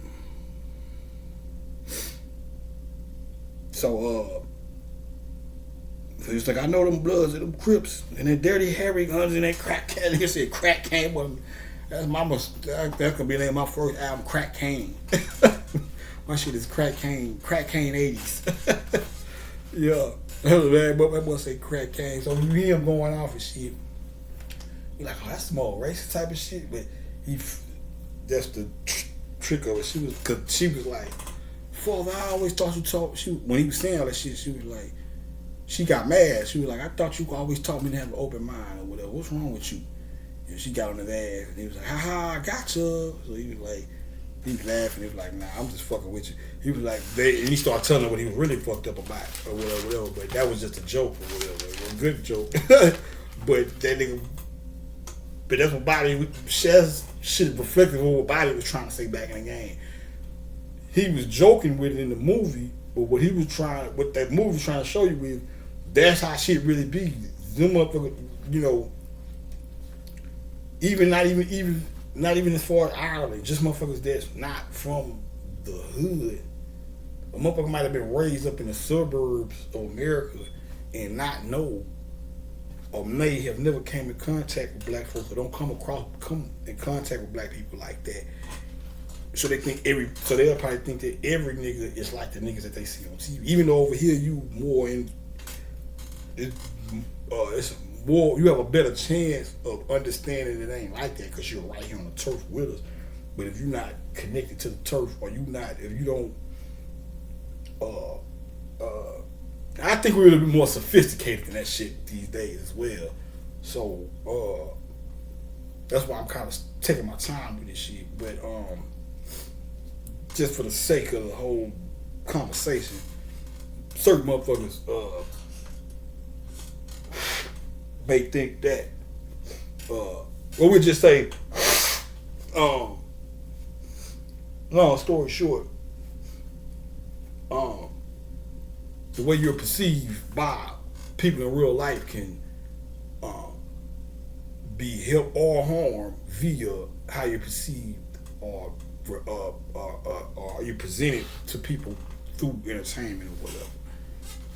But so that's because everything he was telling you was some shit that had to be broadcasted to him over there.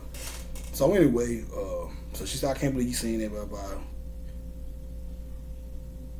So he started talking about why he was really fucked up. They had some type of debt they was in, or mortgage problems, or some old shit they had going on.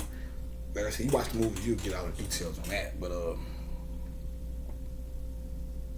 this is one of my favorite parts of the movie right here. You got the people of the bunch who is not too savory, or who's not too happy about old Jimmy Mack. Jimmy Mack. They ain't too happy about his presence over there. So now that the Finnegan's bar, Eddie Griffin has now become the powerful owner of the Finnegan's bar. You have a element in white folks that don't want to go drinking. It sound familiar how they don't want to go drinking this nigga bar no more because it's ran by a nigga and there's the nigga on it, so they don't want to go drink out the nigga bar no more. So they get on so grandpa finna go fuck around. He finna go get his drink on. So they like fucking with him like, I thought you was one of us. How you gonna go and drink in that bar with that black guy and all this old stupid shit. Showing you that even though we may have that island connection, that Ireland has that nigga element of Ireland. Still have you some niggas, some white folks over there who ain't fucking with niggas like that. Gotta give a boy, no skull master hell, right on their bones. But yeah, so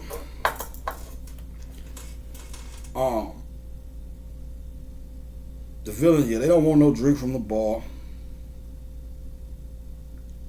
So they criticizing Grandpa because he want to go take him a couple. He finna go get his drink on and shit.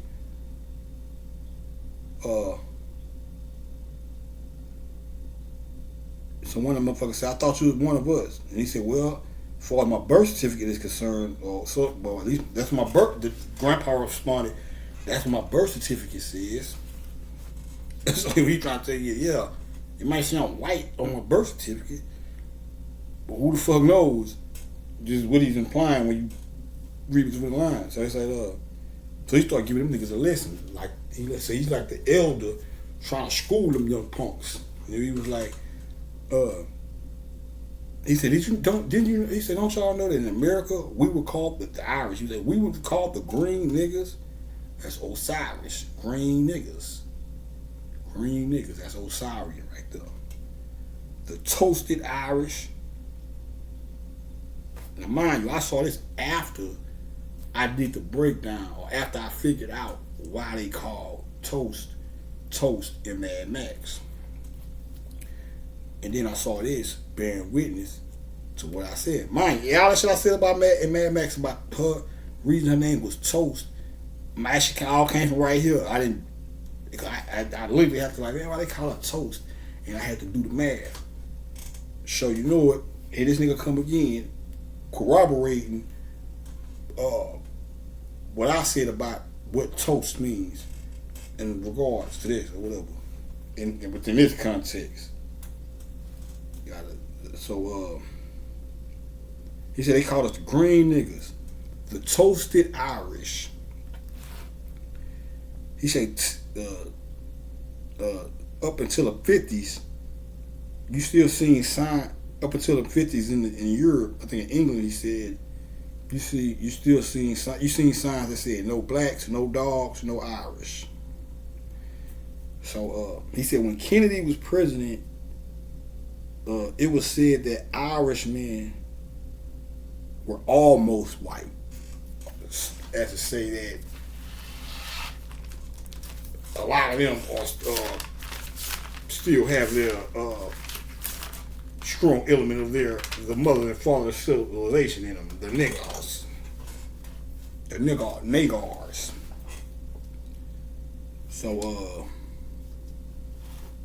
So we get to this part right here. Jimmy show up to the bar. He got on bright colors or whatever. So everybody making fun of him. They laughing at his wardrobe because he got on all them bright colors and shit. So there's another man in there. He's part of the whole Horace Heroux aspect of the movie. He got a patch over his eye, representing the blind horse or the horse in the dark. He said, he was like, what's everybody was laughing. He was like, what's so funny? And I think it was Grandpa was like, you don't have full use of your optics, which is the whole Heroux thing. When his eye got put out or whatever, one part of him had to be resurrected or whatnot, or had to turn his third eye back on.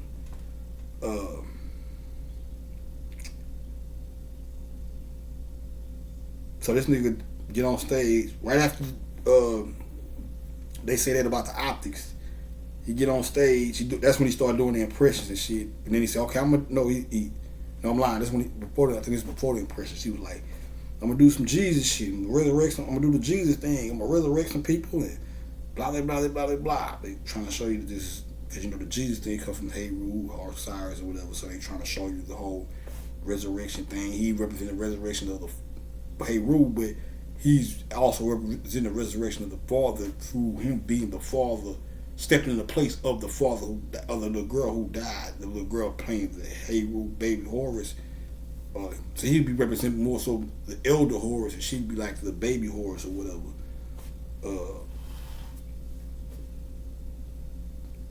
So you're gonna see one scene, or they're gonna be partying. Them partying. Now we all the party people. There's one. Now that's some shit I'm gonna have to do. I'm gonna do a little. I got some plan about that party. I want the partying aspect of black people, but all the people that you see in the club getting down with them and partying with them, they represent those who, that element of white society, Ireland, or just white society period, that have that spark in them, or we'll just say have that, who's maybe light but still are niggas, as well as just white people who dig nigga shit or whatever. They represent the element. That's why they in there partying and getting down with them or whatever, with no problem.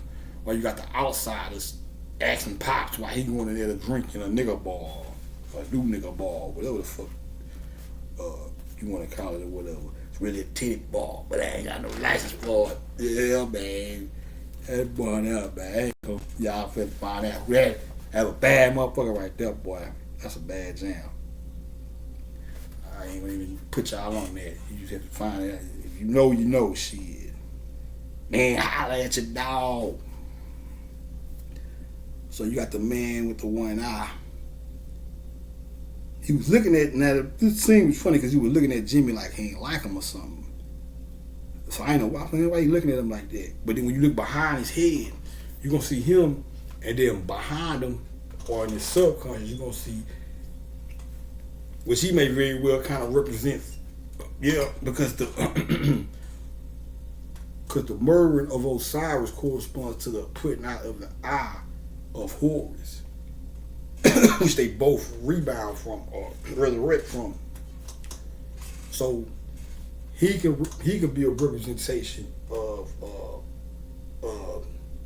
that scene. He could be a representation of the father as well, who's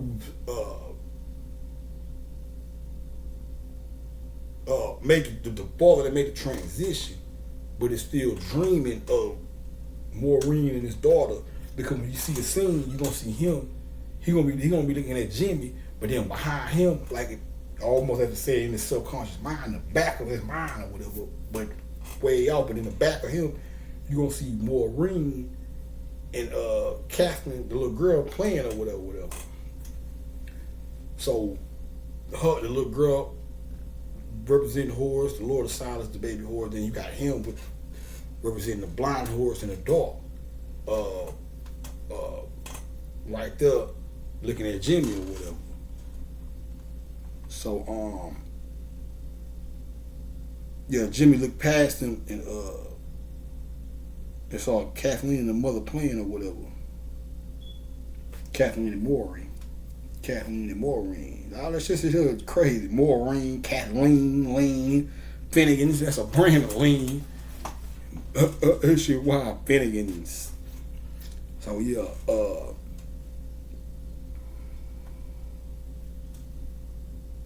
so Lord Hellstock, he owned everything but Finnegan's.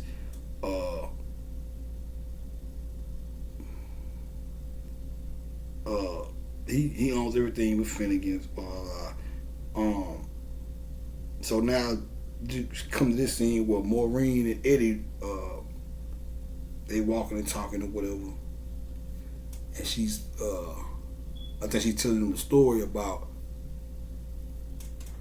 the whole Lord Hellstock thing and all that shit, and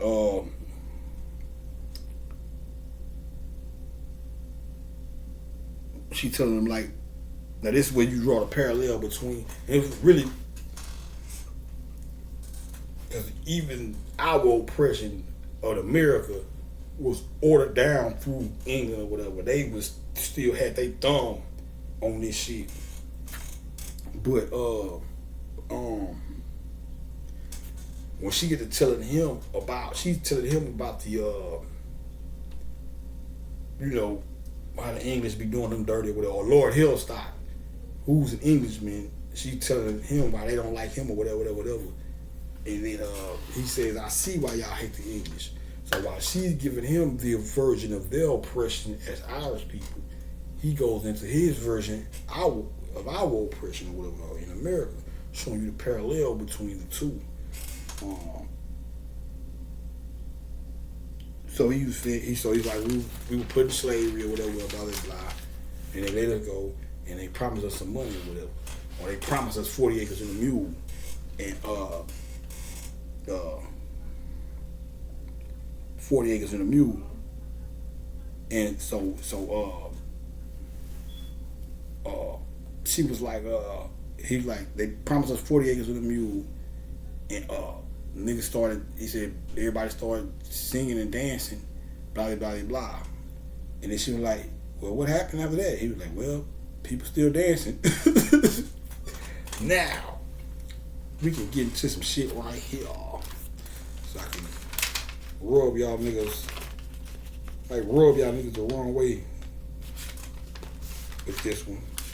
But if I do rub you the wrong way with this shit here, you might need to do some soul searching. You don't understand after I break this shit down. Do some self-evaluation. Does anybody in their right mind know this shit that I'm about to say is valid as a fuck?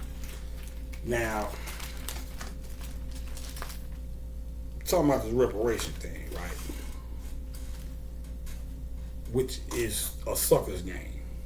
And you be like, well, how is that a sucker's game? We went through 400 years of oppression and whoopty wham, and so what you think, they owe us something? It's like, yeah, it's an earth. The whole world is our shit. So when you that is reparations is the trick to me in the grand scheme of things, because you can't, first and foremost, we was on the planet first, right? We speaking within the context of slavery, reparations, and how white versus black. We were on the planet first, right? First. Mother and father of civilization. We created the planet. The souls of black folks are the ones who partook of the actual creation of this planet. You don't believe me? I done showed you niggas. So, why peace be upon his name, honor be like Muhammad said, through the lessons and whatnot, the black man is the owner. We the mothers and fathers of civilization, owners and makers, cream of the planet Earth, which is all facto. So, them boys take over the planet, your house, enslave you, rape your woman, rape your man, rape your kid, kill your kids. It's like a nigga. Except the reparations, it's like a nigga running up in your house, yapping your people up, raping your daughter, raping your wife, shit, probably raping you, beating you down, robbing you, and then leaving, and then telling you, you know what, that was wrong with us. We're gonna give you $1 million. We're gonna give you something. Or nigga saying, well, okay, we know we was wrong for this. We took your house. You know, nigga doing all that and taking your house and kicking you out. That's like a nigga saying, you know what, we was wrong. We don't give you your house back, but we'll give you that picture that was on the wall upstairs. Or we'll give you the old pearls you left in there. That's what being concerned with some fucking reparations as opposed to total liberation is about. So when a nigga and I get it, I'm not down on nobody because everybody feels we should be compensated or whatever. But when you still thinking through his eyes when you look at your compensation or you think of your redemption as some shit as small as some fucking 40 acres and a mule. So, that's bullshit. That's bullshit. You, first and foremost, there's a redemption or a rise of a black, but it's not, it's a different, fuck reparations. Niggas need re-education, first and foremost. Because a bunch of stupid niggas with money don't equal nothing but shit, the hip-hop music industry. 40 Bentleys in the yard. Some stupid shit. I'm not saying you can have many cars, get as many as you can afford. You might be a car lover. I'm not saying you can't have nice things and all that shit, but when you look at where hip-hop went, nigga, you can see how a nigga can OD $1 million gold chains on and shit. And this nigga be broke 2 years later. You like, what you thought was gonna happen, Snappy? These niggas crazy. You know, I be looking at the youngsters now, the ones that be doing their thing right now, which I ain't knocking. I just be like, man, I hope they understand how finicky this fucking industry shit is, especially now more so than ever, because these motherfuckers don't know. There ain't no such thing as tape. You in and out next year, buddy. Ain't no such thing as sticking to your ribs. I don't know if the niggas, like I say, I don't know if it's the niggas ain't making, if it could be the music, because a lot of this shit is getting too damn digital. So it's about for example, if you ain't, now you can get on the goddamn computer and put a whole beat together without really using your own rhythm and shit. So it's like a lack of the actual. And that's cool too. It's good to be able to put beats here, and cause I'm on my producer shit now too. I ain't got no analog shit, so that's how I'm producing now. But I wouldn't dare stop there, stagnate myself, and not go and get a drum machine right now. I prefer that more. That you would think, oh, this is the hot technology. You don't have to beat the pad no more. You just, I need my own drum. I can use that too, but that shit's a lot. You know, you from those, those who produce. Know what I'm talking about? But I've been fucking with the digital shit or whatever. That's cool too, to be able to do the little shit where you put the drums on the pattern or whatever. Ain't nothing like when you beat them hoes yourself. I feel like I'm more efficient with this right here. And putting some shit on it, which I'm acting bad with that shit too though. Don't get it twisted. Hold on, give me 1 second. Don't get it fucked up. Boy, I got some. This is just practice. Like I say, this is the first time I'm in a position now. This is the first time where I can really, I don't have much. All I have is the Fruity Loops, straight Fruity Loop shit. But like I said, I just started last August with this shit. I had only time I've ever worked with some shit where I was where I could loop beats and shit like that, blah blah. Some real shit I can really get down with was like when I fucked with my kinfolk back in 2017. I was over there staying with him. Outside of that, I never had had a keyboard before, but like I said, you had to play everything through, and it wasn't no loop and all that shit. And I think my kinfolk finally got a loop, some shit where you can loop right before I got locked up. So I never got a chance to really work with that. Then I worked with his over there, but I never got to lock all the way. This is the first time I didn't got to just really sit down and lock. I consider myself still in practice mode where I gotta stop saying that shit. Some of this shit I got coming. I got that motherfucker bad, man. I got some bad. Nothing's complete yet. I got a lot of shit, but I got a lot of shit all over the place that I gotta go and finish. Bad shit, boy. But I can only imagine and I'm better with them drums with this here.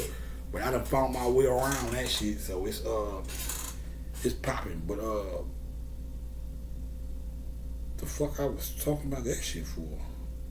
Oh, I was talking about the music shit, but yeah. But it's probably too much of that goddamn. It's probably enough of this. And this, just a whole lot of. See, this is where the rhythm come in at. So you know what I'm saying? I get to hit that. You know what I'm saying? That shit when you can work with it. That's cool too. But just something about that live, that rhythm coming through. But yeah. But anyway, man, let me get back to the movie. Point I was trying to make was, don't be out there spending your money on a whole bunch of frivolous shit, man. Be mindful of how, y'all young niggas out here with this bread and shit or whatever you all doing, getting in this music shit or whatever. But if you look at this goddamn,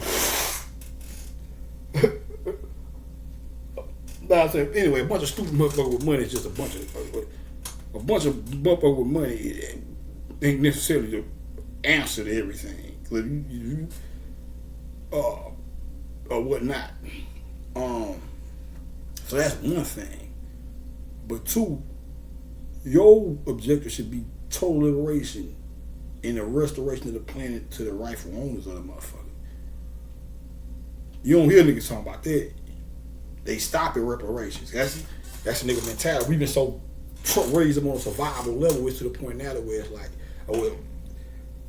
we're so on a survival level where it's like, fuck, if I put this, it's almost as this motherfucker said, give them a false hope. Cause think about it, judging off the white man's mentality towards and everything that's been done to us over these years. You think a motherfucker that's capable of that really ever had a plan on giving you anything back or giving you anything for that shit? And then the process of it all, that's why it's got to be something bigger than that. This is a golden age. This is the golden age. And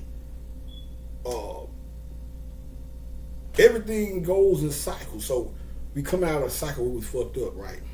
And then some people say, well, if everything goes into cycles, then are we going to go back in the fucked up cycle? No. Even in the shit I've been, this is the big one here. This is where now of course, life is life. So you always have negative and positive aspects of life. But as far as, now this is the end of the bullshit. This is constant elevation causing expansion. Now within our own personal, now in your own personal world and lives and shit like that, of course we're gonna always have the good, the bad, sunshine and the rain or whatever. But as far as a fucking, it'll never be fucked up as it has been for us these last however thousands or 100 years we've been fucked up or whatever. So even that, just knowing that alone. Now how so when you looking at through this, when you look at shit through the eyes of God, you're not looking at this shit like, give me a few $1 million and everything will be square. It's like, nah, you can't pay for what you've done. That was what Bobby was saying. He was like, you can't pay for what you. Okay, we give y'all. That's like, here, give them niggas a few hours and some on that. It's like, no, I mean, we got bigger fish to fry than that. This shit is ours. So our redemption comes from a spiritual realm, not a fucking reach in a sack and dump some money on them niggas realm and hope they satisfied with that shit. And you know what? I gotta skedaddle real quick. Yeah, I'll get out in another hour when I get back. I'll tell you niggas what. I'll stop this one here. But let me finish this point out. Yeah. So that's how I look at it. Cause it's like, you know, the topic comes up here and there. Of course, and naturally, you would expect some type of redemption naturally. So this motherfucker play chess. So to check that or satisfy it in commission of quote unquote freeing niggas and letting niggas up and giving, or we'll just say giving niggas more opportunities. Fuck freeing niggas, because that's a part of the shit too. Man. They just found a new way to enslave you through your mind. But in commission of allowing you more nigger opportunities, tell them one day we'll give them some land and shit just to appease that part of them that's saying, hey man, something ain't right. Something belongs to you. They owe you something. So when you start thinking they owe us something, reparations is that answer to that. Oh yeah, they owe us reparations. So when you start arguing about some shit that you feel like you've been owed, some motherfuckers don't think that. I'm not one of them. Don't get me wrong. I'm not one of them motherfuckers that look at niggas and say, stop acting like the world owes you something. I hate people who say that, because you know what, motherfucker, they do. All this shit that we've been through, we all owe something. It's just a little bit more than some fucking donkey and kicking some grass around and shit. You know what I'm saying? So I don't like people say that shit. Like people, you youngsters think the world owe you something. It's like, well, subconsciously, you don't think that's valid on a subconscious level at least, because of the shit we've been through as a people. So reparations is like to check that aspect. So it's like, okay, so then you gotta say, well, where's the reparations? So now you fight reparations. While you so busy fighting about reparations, the cracker like, well, if that's all niggas want is the pearls out the drawer of the house we took from them. We'll just give them the pearls. Fuck it. Give them that, and whole while we'll just keep the earth. No, nigga. Somehow, some way, we need our shit back. The earth, not a few $100. And he said, well, we was through, our ancestors went through slavery. Motherfucker, there's slavery going on right now. If you get paid for slavery, you're going to want to pay the motherfuckers over there. Who going to pay the motherfuckers over there in them diamond mines and shit? That's mining the diamonds for them dumb niggas I was just telling you about a few minutes ago with this rap shit, so they can give the Jews the diamonds, and the Jews can sell these dumb niggas diamonds at this old exorbitant rate, marked up ass rate. What about them niggas? You get your check, then what? You gonna bust your down two niggas over there? What about this? There's all kind of shit going on over here. Look, man, I'm gonna say this shit. I might pause after this, but nah, I'm gonna wait so I can get into that point. I'll start from that when I come back. Yeah, I got some shit I got a story to tell. bad motherfucker too. Show you how Hanneman be acting with niggas. Let me put that note right there.